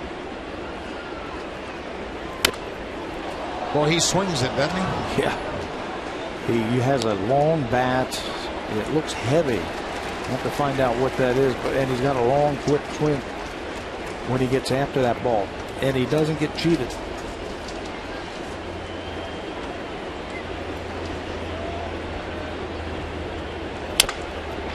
Ground ball up the middle. Reyes stretches for it. He doesn't have a play. He was playing in the hole. It was a slow breaking ball. He expected Cespedes to pull it. Let's go back to the play that ended the bottom of the 5th inning. Bautista running on a 3-2 pitch. Lynn strikes out, and Jed Lowry stays with him. Lowry putting the tag on him. Right on it, and then there's a spot you can see right there that Bautista is just off the bag, and Lowry does a good job of staying with it, keeping that glove on there. He got beat last night. Remember when Bonifacio overslid the bag and he thought he had him at second base? That time he kept the glove on the hand of Bautista and got the call. Marty Foster, the second base umpire, did a great job of continuing to move and watch the play unfold. And that's the only reason he had perfect angle to see separation of the bag in Bautista's hand. And it came off for just a half a second, but he had a pretty good look at it.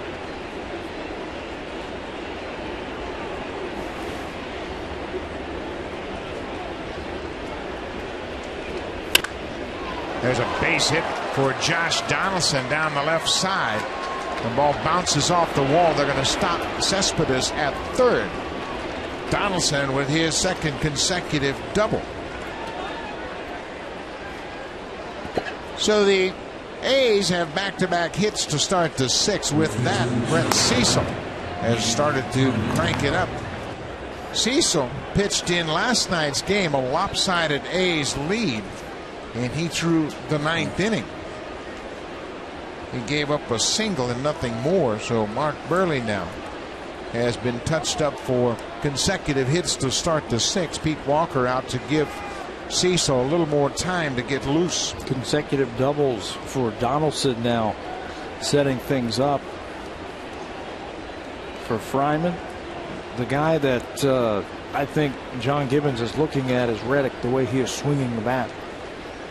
A couple of batters away. You give Josh Reddick a different look, even though it might be a left-hander like Burley. Cecil and Burley are different pitchers, and again, right at that 100 pitch mark. 99 pitches for Burley. He's getting near the end of the road. Nate Fryman, the first baseman, 0 for 2. They have pounded Fryman inside all afternoon successfully. And I think another reason why is second and third, nobody out. He's going to try and shoot the ball to the right side of the infield. It's called get him over and get him in. Ground ball to the second baseman will get Cespedes in and get the runner at second over to third with less than 2 outs. High fly ball to left. Rajay Davis retreats. He's got room. He's on the warning track. Both runners tag. Cespedes comes in to score. Donaldson moves to third. And it's a 1-run game. Nate Fryman picks up the RBI, his 18th on the sac fly to left. Productive at bats. He does it the old-fashioned way. He doesn't do it the old-fashioned way by hitting the ball to the right side. He hits a long fly ball to left. Donaldson with a nice play at second, tagging up and moving to third.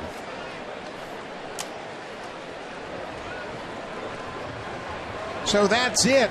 Right at 101 pitches, and Burley is done, and John Gibbons will go to the bullpen. Chris Young is the batter. Burley hands things over to Gibbons, and it'll be Brett Cecil into the ball game to face Chris Young, the center fielder. Burley leaves with the lead, but the runner at third is his responsibility. It's a 4-3 Blue Jays lead.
Presented by authority of Rogers Blue Jays Baseball Partnership, may not be reproduced or retransmitted in any form, and the accounts and descriptions of this game may not be disseminated without the express written consent of Rogers Blue Jays Baseball Partnership.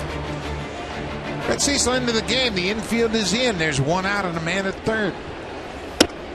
Chris Young ducks back from an inside fastball. Looking for a strikeout. There are the numbers for Brett Cecil this year. Looking for that strikeout, and he can deliver. He's ninth among American League relievers in strikeouts with 61 of them.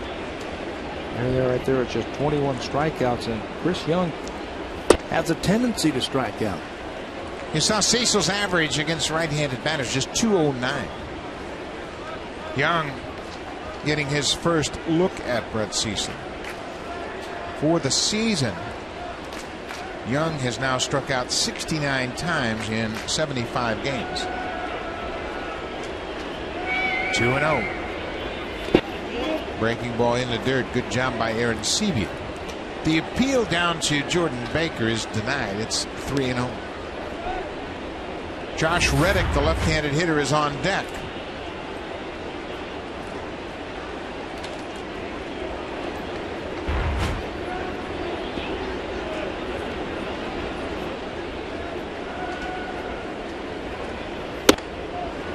There's a strike. Cecil has had a terrific season. Obviously, he made his first All-Star team. Got a strikeout of the only batter he faced in the All-Star game. 3-1. Now it's a full count. His fastball's back into the low 90s, 93, 94. His breaking ball's a lot better this year too, and he's throwing it at any count. Wouldn't surprise me to see him throw a breaking ball here, 3-2. Yeah, he's got a left-hander on deck. Donaldson is at third base. Cecil inherited the base runner at third.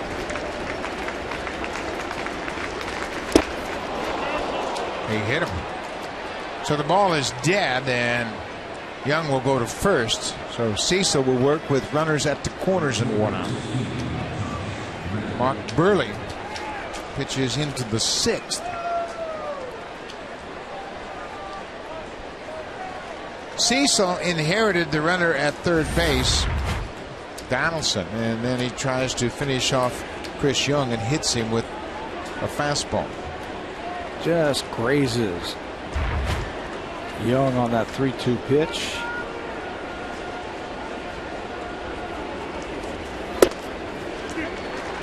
Cecil gets the call on that pitch that might have been outside. Josh Reddick, two-run homer in the second. He flied out to left field in the fourth. Just in case Young's thinking about running. And he can run. He can steal a base if you need him to. 7 for 9 this year if you want to try and stay out of the double play. Reddick is 2 for 6 against Brett Cecil. Cecil worked in the game last night in the ninth inning and faced 4 batters. He gave up a single, and now he's got to come right back here this afternoon and try to get out of a tough situation in the top of the sixth. With a very hard hitter in Reddick. Reddick has hit fastballs out of the ballpark. You got Juan Perez, you got Neil Wagner on fastballs. He might not see one here from Brett Cecil. Boy, that's a good hook. Right on the money and timely. 1-2. Spin it again. It's been a great pitch for him this year.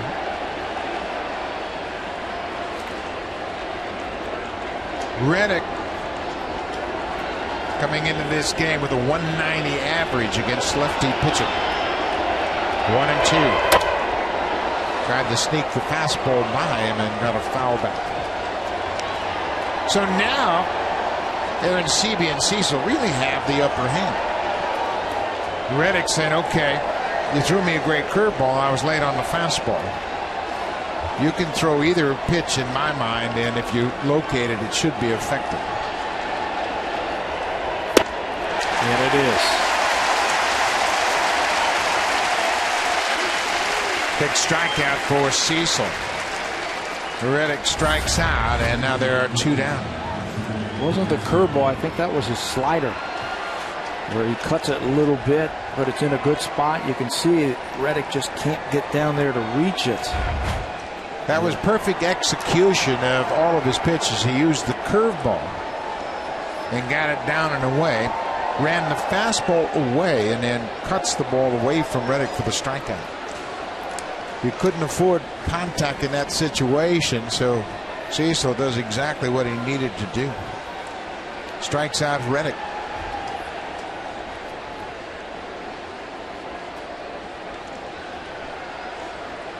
This is the 7th time Brett Cecil has made back-to-back appearances this season. Gets ahead of Callaspo.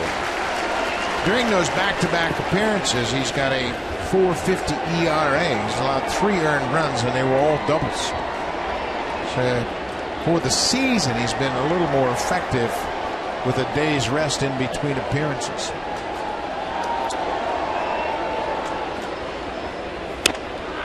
Up, this should end it. Is Torres, the second baseman, battling the sun. What a job by Brett Cecil. He inherits a base runner and leaves him at third. Mark Burley leaves with the lead. It's a 4-3 Blue Jays lead, middle of the 6th.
Welcome back to Rogers Center. It's a 4-3 ball game. We head to the bottom of the 6th. It'll be Rasmus, Laurie, and Davis to lead things off for the Jays. Sonny Gray holding his own. He's held the Blue Jays just 4 hits. Jose Bautista has 3 of those 4 hits. Yeah, Jays making the most of those base hits. They're also taking advantage of a couple of errors and a pass ball to score a couple of runs off of them. Big inning right here for the Blue Jays. Sonny Gray has thrown 20 of 23 first pitch strikes.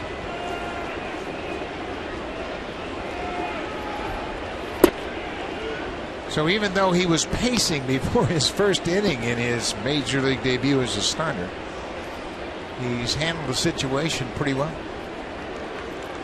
I bet you coming up here earlier this year and pitching out of the bullpen, being around the guys for a little bit, has a lot to do with that. I think it's important that the first taste a young player has of getting to the big leagues, you're around the guys. You're around, you see what it's like. as opposed to coming up to make your major league start. You come up, you come right to the ballpark, you put the uniform on, and you go out to the bullpen to warm up. Yeah, that's really challenging, and you're trying to meet guys, but he had a chance. He spent 7 days with the A's in July. They called him up. He appeared in 2 games. He felt like he was part of the team, and then he was given the assignment, okay, go down there, get back in the groove, and we'll see you later. Well, that's a good curveball. It's a hard breaking ball, and you don't see a lot of those curveballs anymore. Derek Norris may have felt the impact of that foul tip. Yeah, you see a lot of cutters and sinkers. 2-seamers, 4-seamers, cutters. You don't see that good overhand breaking ball. And I believe that is something you can't teach a guy. I think you either have it or you don't have it. And the way you throw a baseball. I know I could never throw a curveball.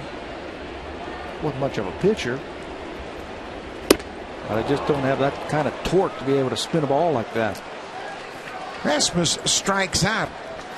Rogers customers can watch every Blue Jays game this season on Sportsnet live on your smartphone. Visit RogersAnyplaceTV.com/sports to get started.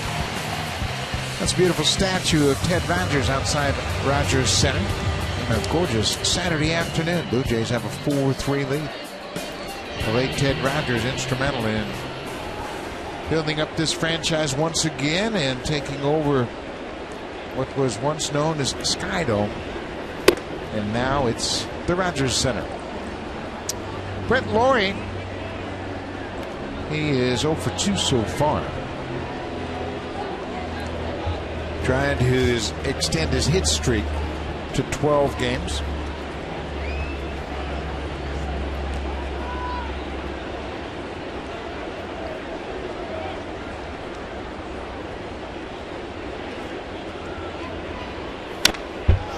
Well, got a good pitch to hit right there. Fouled it straight back. Oakland bullpen starting to move around. Ryan Cook has been up. He appears to be ready. Just kind of fine-tuning things in the bullpen if needed.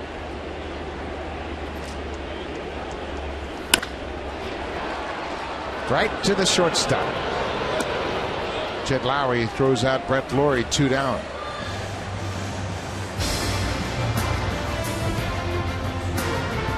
The 2013 Honda Civic, Canada's best-selling car 15 years in a row. Honda, the official vehicle of the Toronto Blue Jays.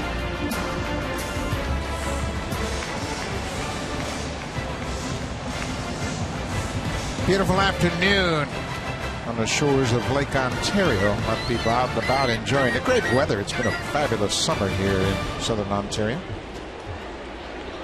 Rajai Davis, the left fielder, has walked and ground out.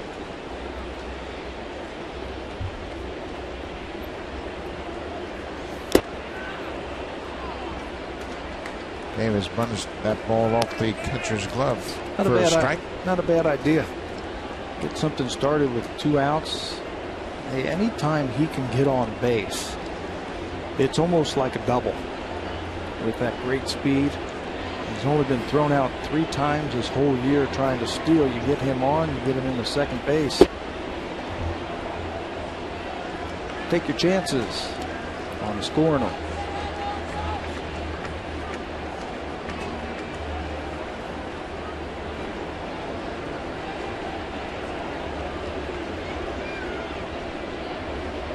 Two outs. There's that curveball, and it gets away. Davis is going to stand at home plate, hopeful that it might have been called a foul tip, but he stands there and strikes out. 2 strikeouts for Sonny Gray. Will go to the 7th. It's a 4-3 Jays lead.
Blue Jays Honda Super Camps presented by Baseball Canada and Little League Canada. Kelowna, BC, August 22nd, 23rd, and 24th at Elk Stadium. The instructors include Runa Alomar, Jesse Barfield, Lloyd Mosby, and Dwayne Ward. Visit BlueJays.com/Baseball Academy for more information. The Toronto Blue Jays are proud supporters of amateur baseball across Canada. Heck of a ball game going on here. We move to the 7th inning. It'll be another left-hander, Aaron Loop, into the game.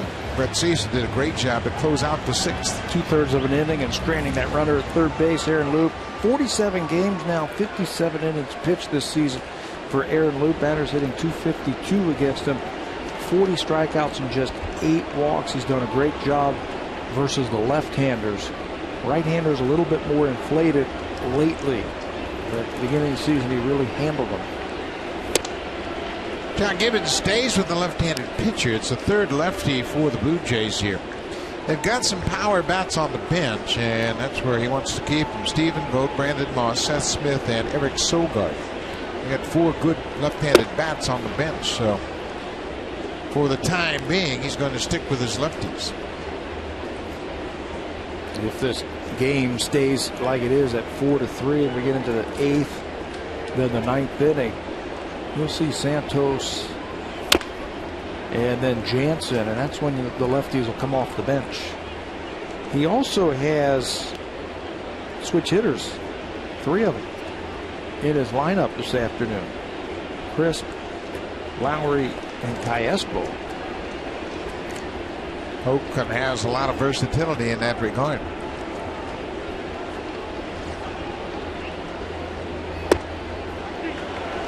Aaron Loop has really been a pleasant surprise, and we'll say surprise because he came out of nowhere last year. He wasn't with the Blue Jays in spring training. He came up mid-season and he showed tremendous composure and the ability to handle rights. He strikes out Coco Crisp to start the 7th. He can handle those righties because he can run that fastball in on him and then throw that changeup like he did right there to Crisp. He's not afraid to throw it. Ball down and away, and Crisp swings over the top of it. Pat Henkin loves Aaron Loop. He thinks he is as good as anybody down in that bullpen at locating his pitches. And that's one thing Pat Henkin always stresses when we talk to him. Stresses you have to be able to throw strikes. You just can't go out there just firing the ball without an idea what you're trying to do out there. Henkin calls it a shotgun pattern. He says you can't have a shotgun pattern just spraying it all over the strike zone. You got to locate it, and Luke does that as well as anybody. Casey Jansen is just like that. You got to command your fastball, and then you own the at bat. You know, Eric Norris goes after the changeup. It's no surprise when you look at the numbers. It bears it out. The guys who can command those pitches coming out of that bullpen, they have the good numbers. The strikeouts, the few walks, the innings. Brett Cecil's doing it this year because he's commanding his fastball and breaking ball.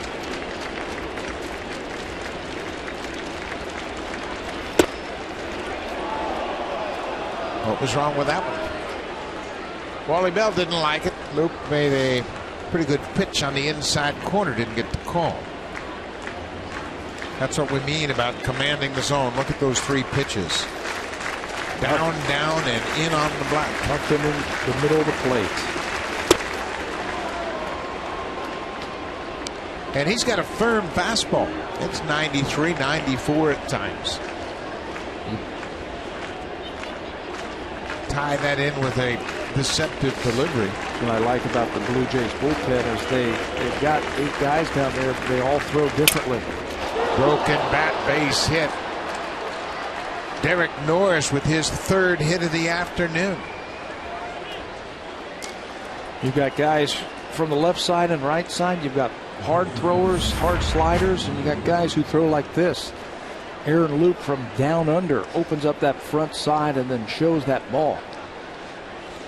Well, that's a great depiction of a pitcher keeping his hand on top of the baseball. That's where you really gain command of it. You don't flop that wrist over to the side and get on the side of the baseball. That way, whatever movement you impart on the baseball, it goes down, not across. And the reason you want to go down, get it off the hitting plane. Jed Lowry, the switch hitting shortstop. Lowry's been given the collar so far. He is 0 for 3.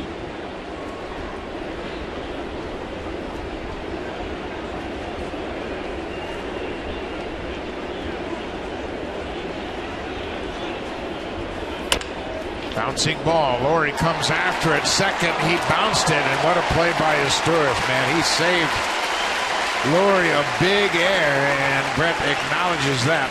Good job by Asturias to come across the bag and make a play on the ball in the dirt. Boy, to keep engaged on the base, as John Gibbons has already come out, he's going to want the right-hander. But to keep your foot on the base, your concentration on the baseball, and then to pick that short hop, what a play. This could have been disastrous for the Blue Jays. But Meiser Asturias, look at that. In between hop, and he gets the out at second. So Loop will come out of the ball game. Yoenis Cespedes is the scheduled hitter for the A's. Sergio Santos with an inning and a third last night. Righty on righty when we come back.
The best content you'll find on your radio. Primetime Sports with Bob McCowan every weekday on Sportsnet 590, The Fan. Certainly a lot to talk about Monday afternoon with Bob McCowan. Rogers Cup tennis, PGA, and lots of baseball.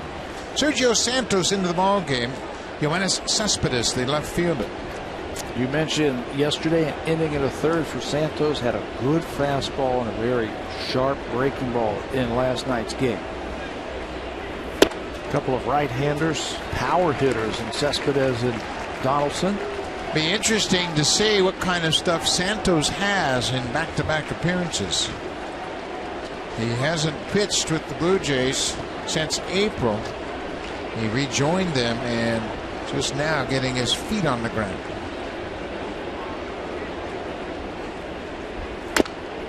Breaking ball, and Santos is ahead. Sergio Santos has a wipeout slider and a good fastball.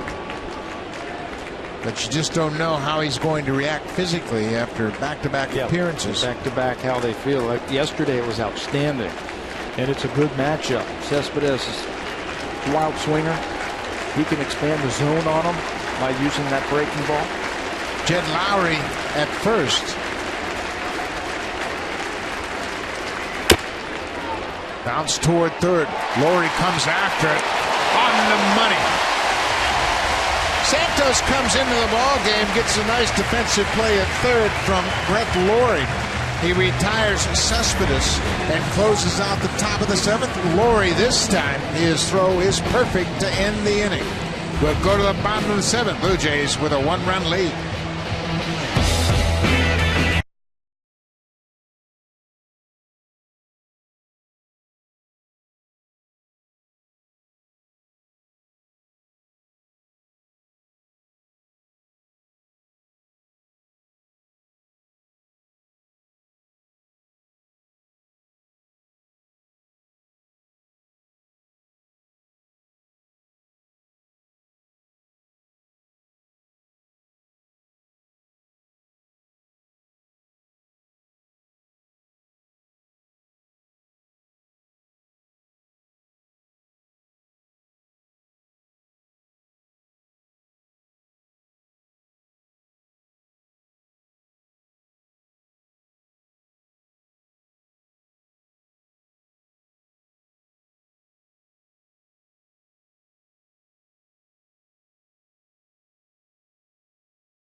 Up in that ball game, he goes 4 1/3, gives up 4 runs on 7 hits, and Anibal Sanchez is the benefactor in this big breakout for the Tigers. They have scored 9 runs on 13 hits. Torrey Hunter with 4 RBIs in the ball game. Miguel Cabrera has 3 hits.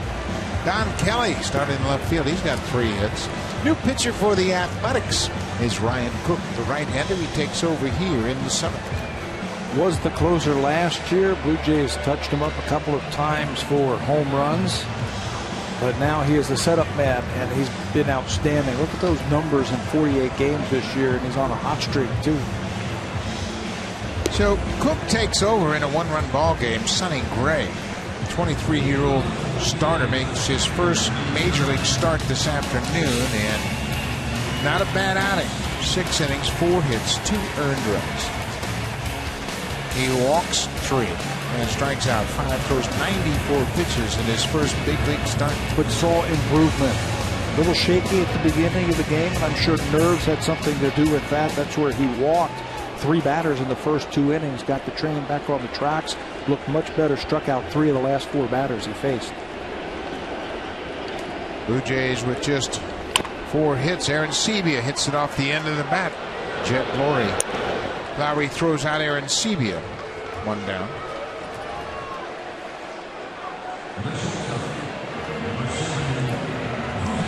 The back end of the A's bullpen is pretty good. They have the ability to come in and get strikeouts. They've got a couple of good left-handers in Jerry Blevins and Sean Doolittle.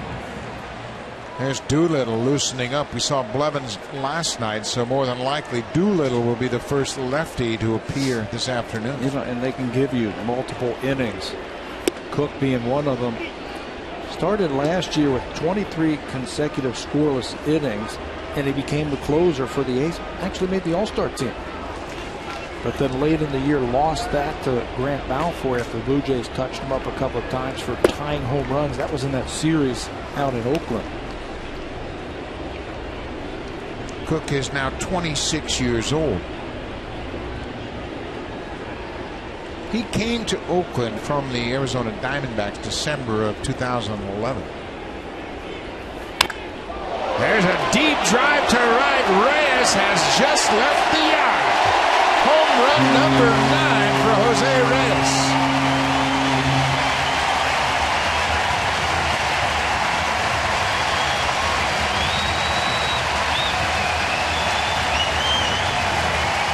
Looked like a pitch that was down, and Jose, who's been driving the ball and getting it up into the air, homers a big add-on run for the Blue Jays. And that doesn't happen very often against Ryan Cook. Ryan Cook had not allowed an earned run in his past 15 games until this swing by Reyes, a total of 16 1/3 of pitching without allowing an earned run, and one swing of the bat changes all of that. Ball down in the strike zone, and he went down and got it. He also ends a long streak of not giving up a home run.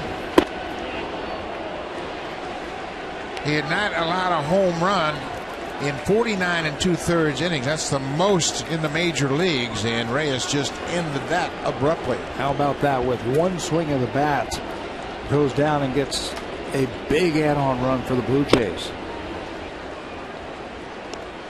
Reyes has hit some big home runs, including a home run against Felix Hernandez on the first pitch of a ball game out in Seattle. But that's a big insurance run.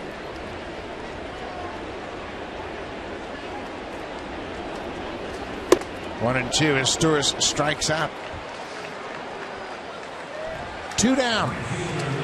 The drive of the game is brought to you by the 2013 Honda Civic, Canada's best-selling car 15 years in a row. Honda, the official vehicle of the Toronto Blue Jays. I have a feeling we might be saying this for a while, because Jose Bautista in the first inning after a walk to Asturias drives this ball on a line to center field.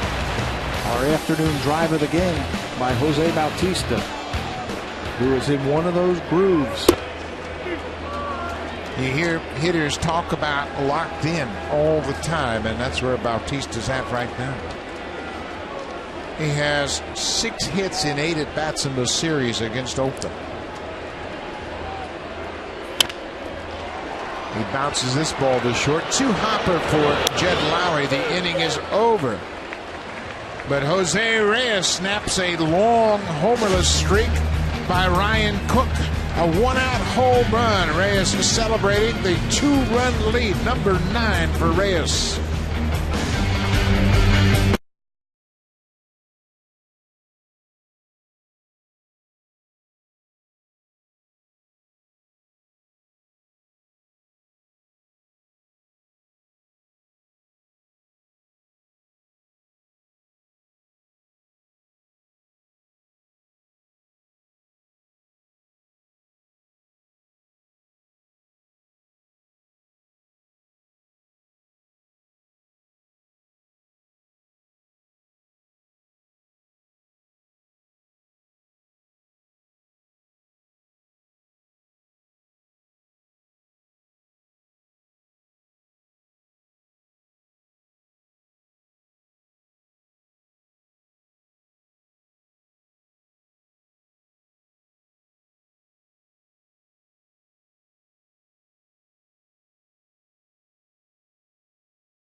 Friday, August 30th, the Blue Jays will take on the Kansas City Royals. Game time is 7:07 p.m.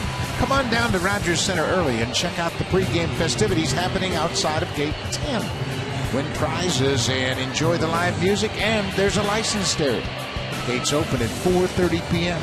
Call the Blue Jays at 416-341-1234. Log on to BlueJays.com to order your tickets, or you can stop by most Rogers Plus locations for Summer Fan Friday Festival, taking place August 30th. Blue Jays want to keep those lefties on the bench, so they bring in Darren Oliver again. Oliver 3-2, 344 earned run average.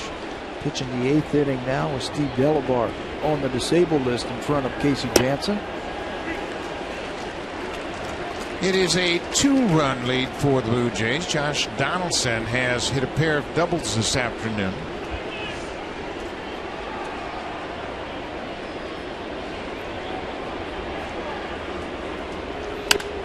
Pops this one up. Reyes, the shortstop, shuffling his feet out into the outfield, makes the catch. Donaldson is retired. Reyes had the better angle dealing with the sun. Second baseman Meister Astores was looking up into that sun.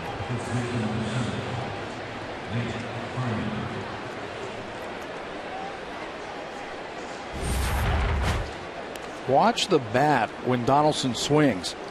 It comes around and goes firing out towards the mound and startles Darren Oliver.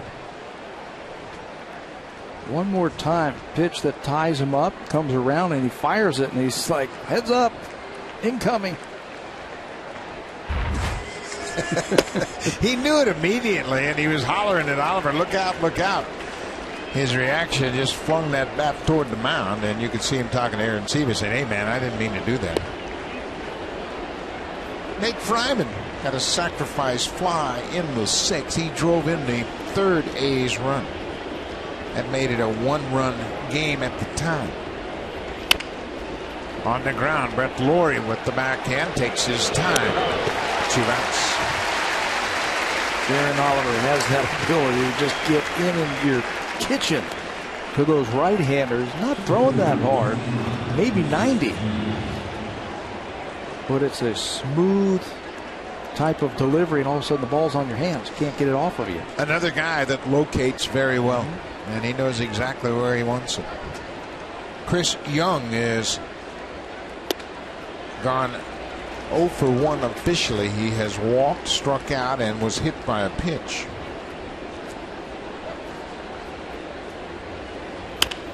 Hits this ball to Laurie's left. He takes his time. Quick inning for Darren Oliver. Just 7 pitches, and the veteran dispatches the A's in order. Blue Jays have a 5-3 lead. Now it's time for a Blue Jays Central update. Here's Jamie Campbell and Greg Zahn in the Blackberry Broadcast Studio.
Move of the game is brought to you by Bacardi Oakart Smooth Spiced Rum. Bacardi, proud partners of the Toronto Blue Jays.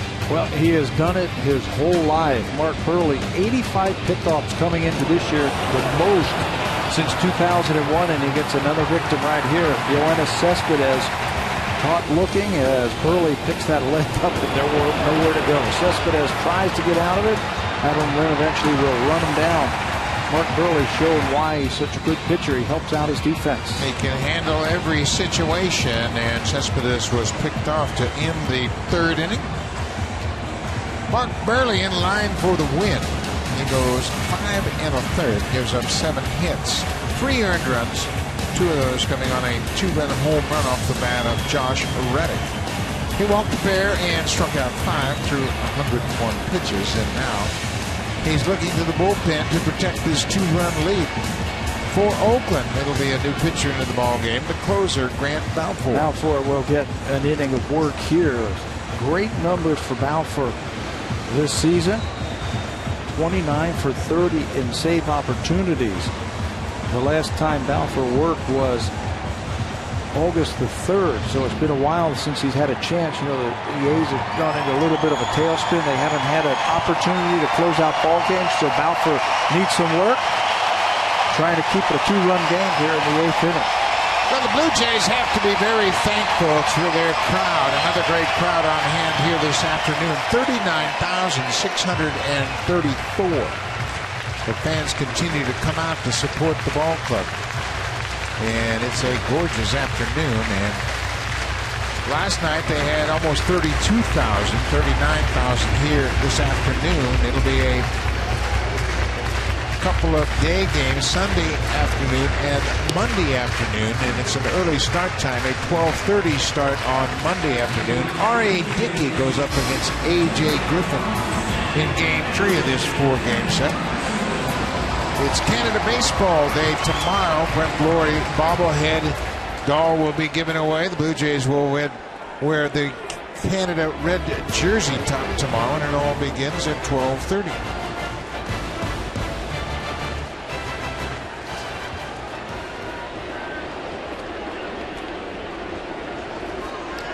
Grant Balfour, the All-Star, made his first All-Star team. Balfour has had an impressive career. He's from Australia. He's now 35 years old. And next year, he's got a chance to log 10 years of Major League service. That would make him the longest tenured major leaguer from Australia.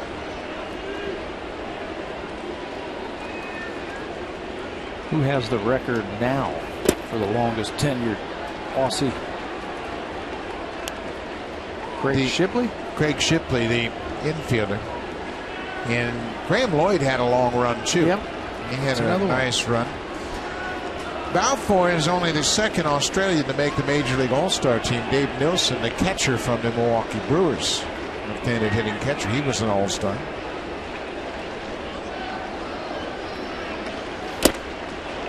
Power against power as Encarnacion swings right through that 96-mile-an-hour heater.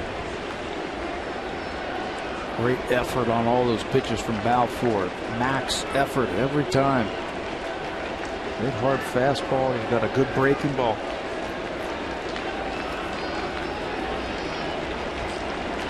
Balfour pitching for his 4th big league club. Start out in Minnesota. He's got a good arm. He signed as a non-drafted free agent with the Minnesota Twins in '97. He pitched for the Australian Olympic team in Sydney in 2000. That'd be a terrific experience.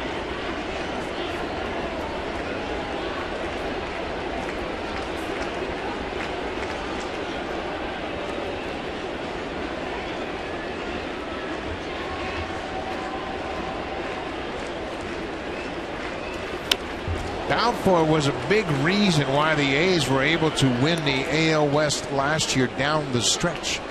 He appeared in the final 5 games of the 2012 regular season and didn't allow a base runner. It's only been 2 pitchers to do that, pitching at least 1 inning without a hit, walk, or hit batter in 5 straight games. Eric Gagne is the only other pitcher to do that. Deep drive to center, but Young has room. 1 down. Yeah, that was that role reversal that we were talking about last inning when Cook was in the ball game. It was Balfour who was setting up Cook last year until he faltered in August. Took over, and then Balfour, like you just said, impressive. Well, down the stretch, he retired the final 26 batters he faced to end the season. And as we all know, Oakland overtook Texas on the final day of the season to clinch it. And he was on the mound when they did.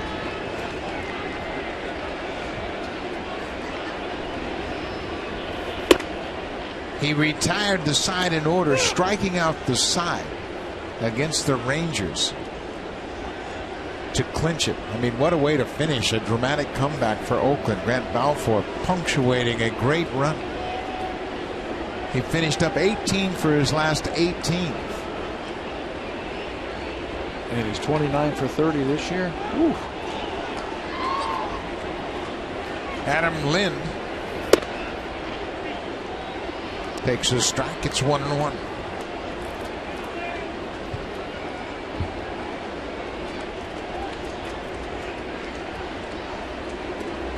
Oakland in a flat-footed tie with the Texas Rangers atop the AL West.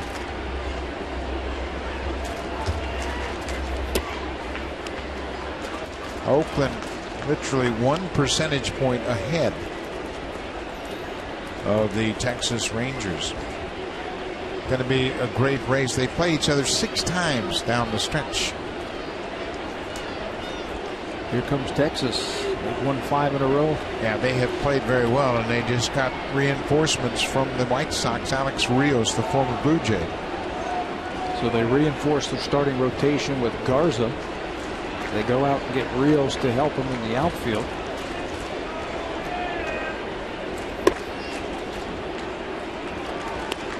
And they're getting healthy too. They had some bad news. Colby Lewis has announced that he is done for the season. Matt Harrison, who's on a rehab assignment, he too had to leave a ball game prematurely. So they were hopeful of getting one, if not both of those starters back, and it doesn't look like that's going to be anytime soon.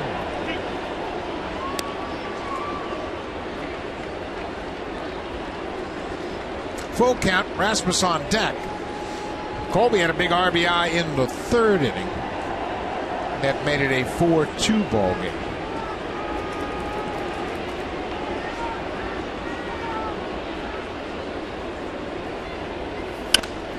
Then stays alive. You're going to get a fastball from Grant Balfour. He likes it. Can rush it up there.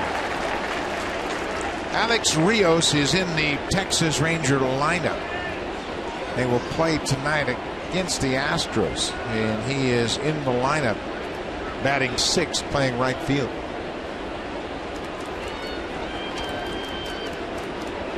Full count, one out. Another foul back.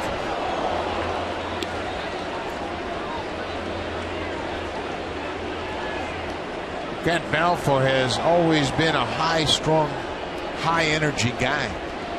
And I asked him when he really kind of settled into being an effective major leaguer. He said, well, you know, I just kind of slowed things down a little bit. I've always been a tremendous competitor, and I haven't lost any of that. But now I just kind of think things through a little bit. Where before I just tried to bull my way through at bats. Can't do that. You can't try and throw it by everybody every single time. You got to locate. And that's what he did to Lind. He strikes Lind out. First two men are retired by Balfour here in the eighth. Fastball. And Adam Lind just cannot pull the trigger on a pitch. That's right at the knees.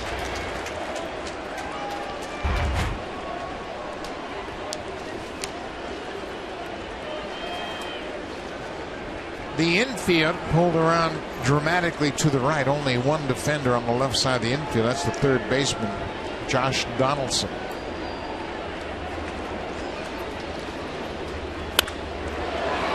Pulled down the right side, but foul. And he still almost beats it. Casey Jansen up now and ready to go. It's the ninth inning. Casey Jansen 20 for 22 in save opportunities.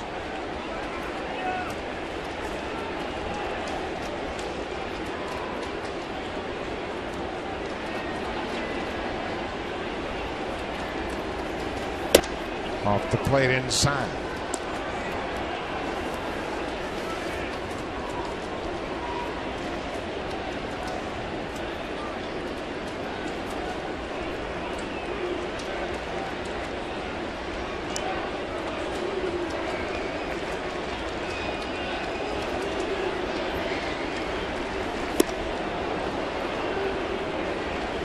Balfour is ahead 1-2.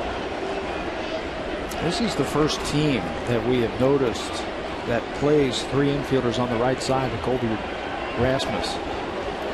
Even with that good fastball that Balfour has, they're going to continue to play those guys on the right side. Looking to hook one. See Derek Norris, the catcher, standing up in his crouch position, trying to get that high fastball, see if Rasmus would chase, and he didn't. Look at everybody standing on the right side. Coaches, umpires, infielders, everybody's over there. It's crowded over there. Rasmus strikes out. Balfour strikes out a pair in the inning. The Blue Jays go down in order in the eighth. We'll go to the ninth. The Blue Jays have a 5-3 lead. Casey Jansen comes out of the bullpen looking for his 21st save of the season.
baseball on Sportsnet 1. Tampa Bay with Roberto Hernandez going to the mound against Zach Greinke for the Dodgers. And across the board, East Ontario, Western Pacific.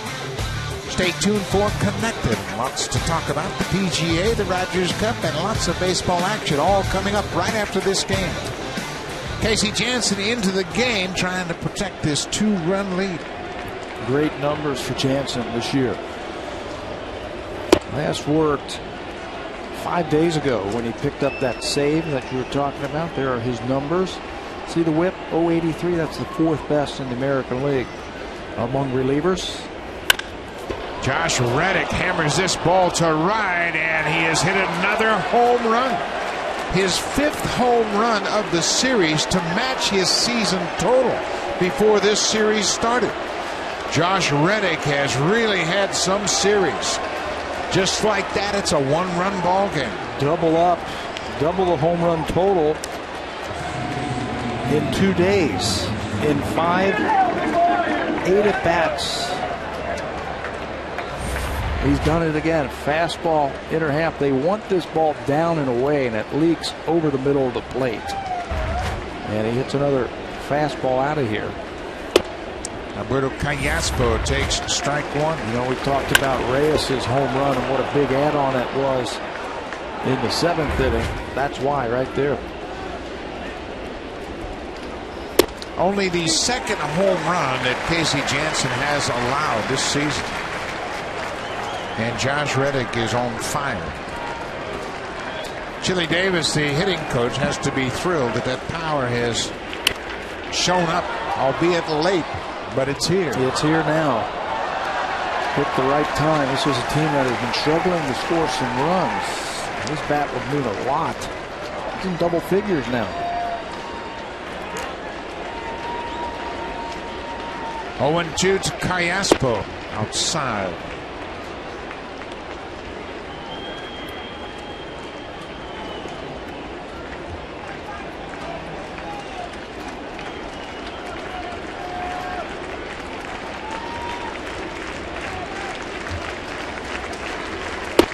The only other home run Janssen has allowed this year was to Yunel Escobar right here at Rogers Center on May 20th. That's it. Just 2 home runs allowed all season long, and he still has a 1-run lead. Callaspo with a 2-2 count.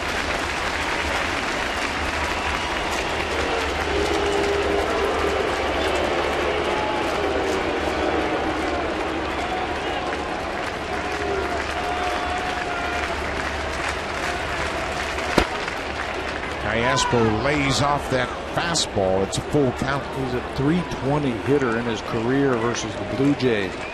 Callaspo. So he is making Casey work right now. Coco Crisp, the switch hitter, standing on deck.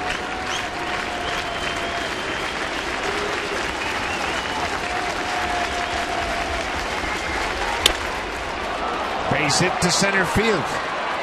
Callaspo's aboard. Still nobody out. Now for a preview of what's coming up on Connected, here's Aaron Hawksworth.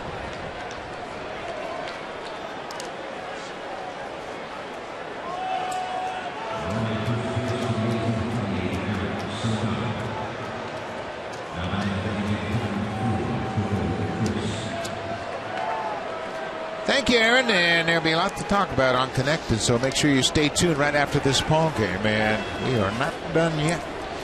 Alberto Callaspo gets a base hit. Eric Sogard takes over as a pinch runner at first base. Coco Crisp will bat left-handed for the first time this afternoon. He is 0 for 4 with a couple of strikeouts. This is a team, the A's, that's very comfortable playing in these close ball games. 21 one-run wins this year. Crisp bunts it up the third baseline. Lowry barehands it, not in time. Coco Crisp with a bunt and base hit.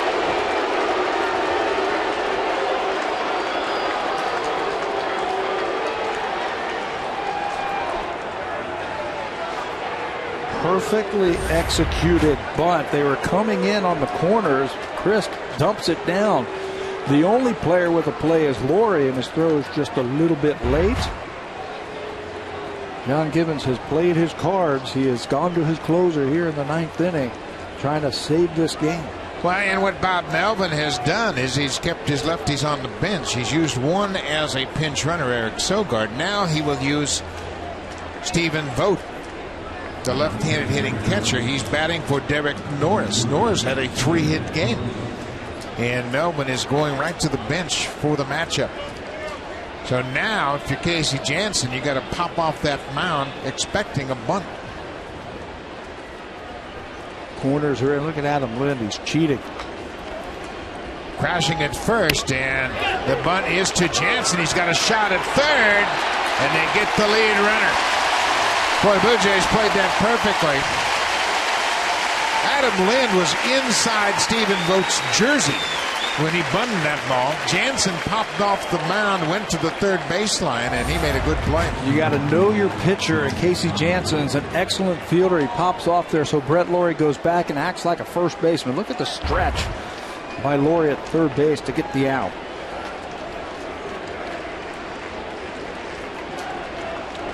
Sogard is retired. 1-5 on the fielder's choice. Better keep your eye on Coco Crisp at second base. Crisp can steal third. He's their best base stealer with 16 steals. It's a one-run ball game. 5-4 Blue Jays lead it. Jed Lowry, switch hitter, batting left-handed against the right-hander Jansen.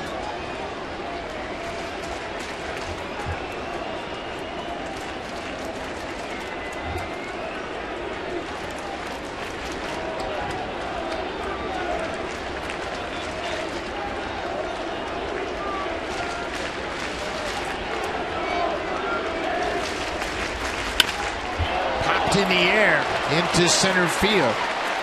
Rasmus is over. He gets there and makes the catch. 2 down.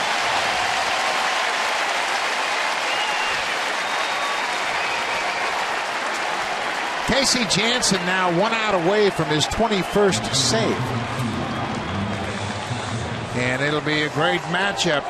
Cleanup hitter Yoenis Cespedes against Casey Janssen. Yeah, that's what it comes down to. Your best reliever in Janssen and their best RBI man hitter in Cespedes. 39,634 on hand at Rogers Center. Blue Jays trying to even the series at a game apiece. Cespedes is a free swinger. He loves that first pitch. He's never faced Casey Janssen.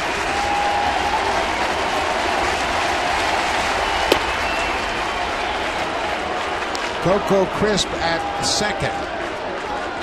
Represents the tying run. Stephen Vogt at first. The go-ahead run.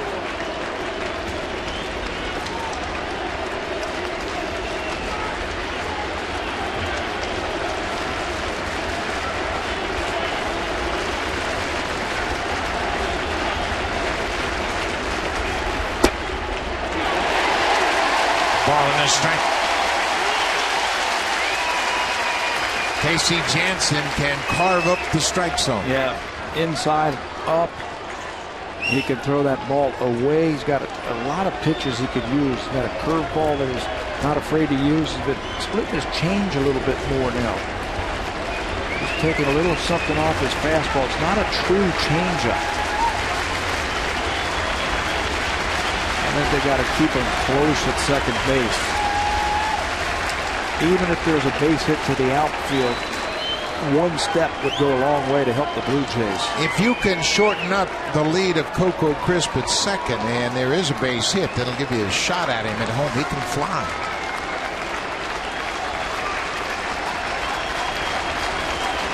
Ball on a strike. Well, Cespedes protecting that pitch down and away. He's just trying to shoot that ball into right. Yeah, he likes the ball in where he can turn on it. That was a defensive swing right there on a ball away from him.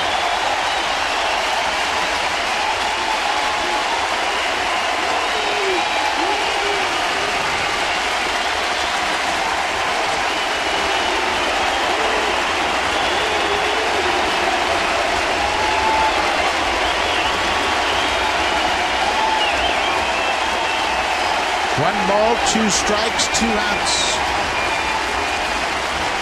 Got it. Ball game. Casey Jansen, his 21st save of the season, as he strikes out Yoenis Cespedes. Reyes with the big home run late. Bautista, a huge day at the plate. 3 hits, including his 27th homer. Blue Jays needed a big start from Mark Burley, and they got it pitching into the 6th inning. Really just made one mistake, the home run, and the Blue Jays make the most of their 5 hits this afternoon. Bautista is hot.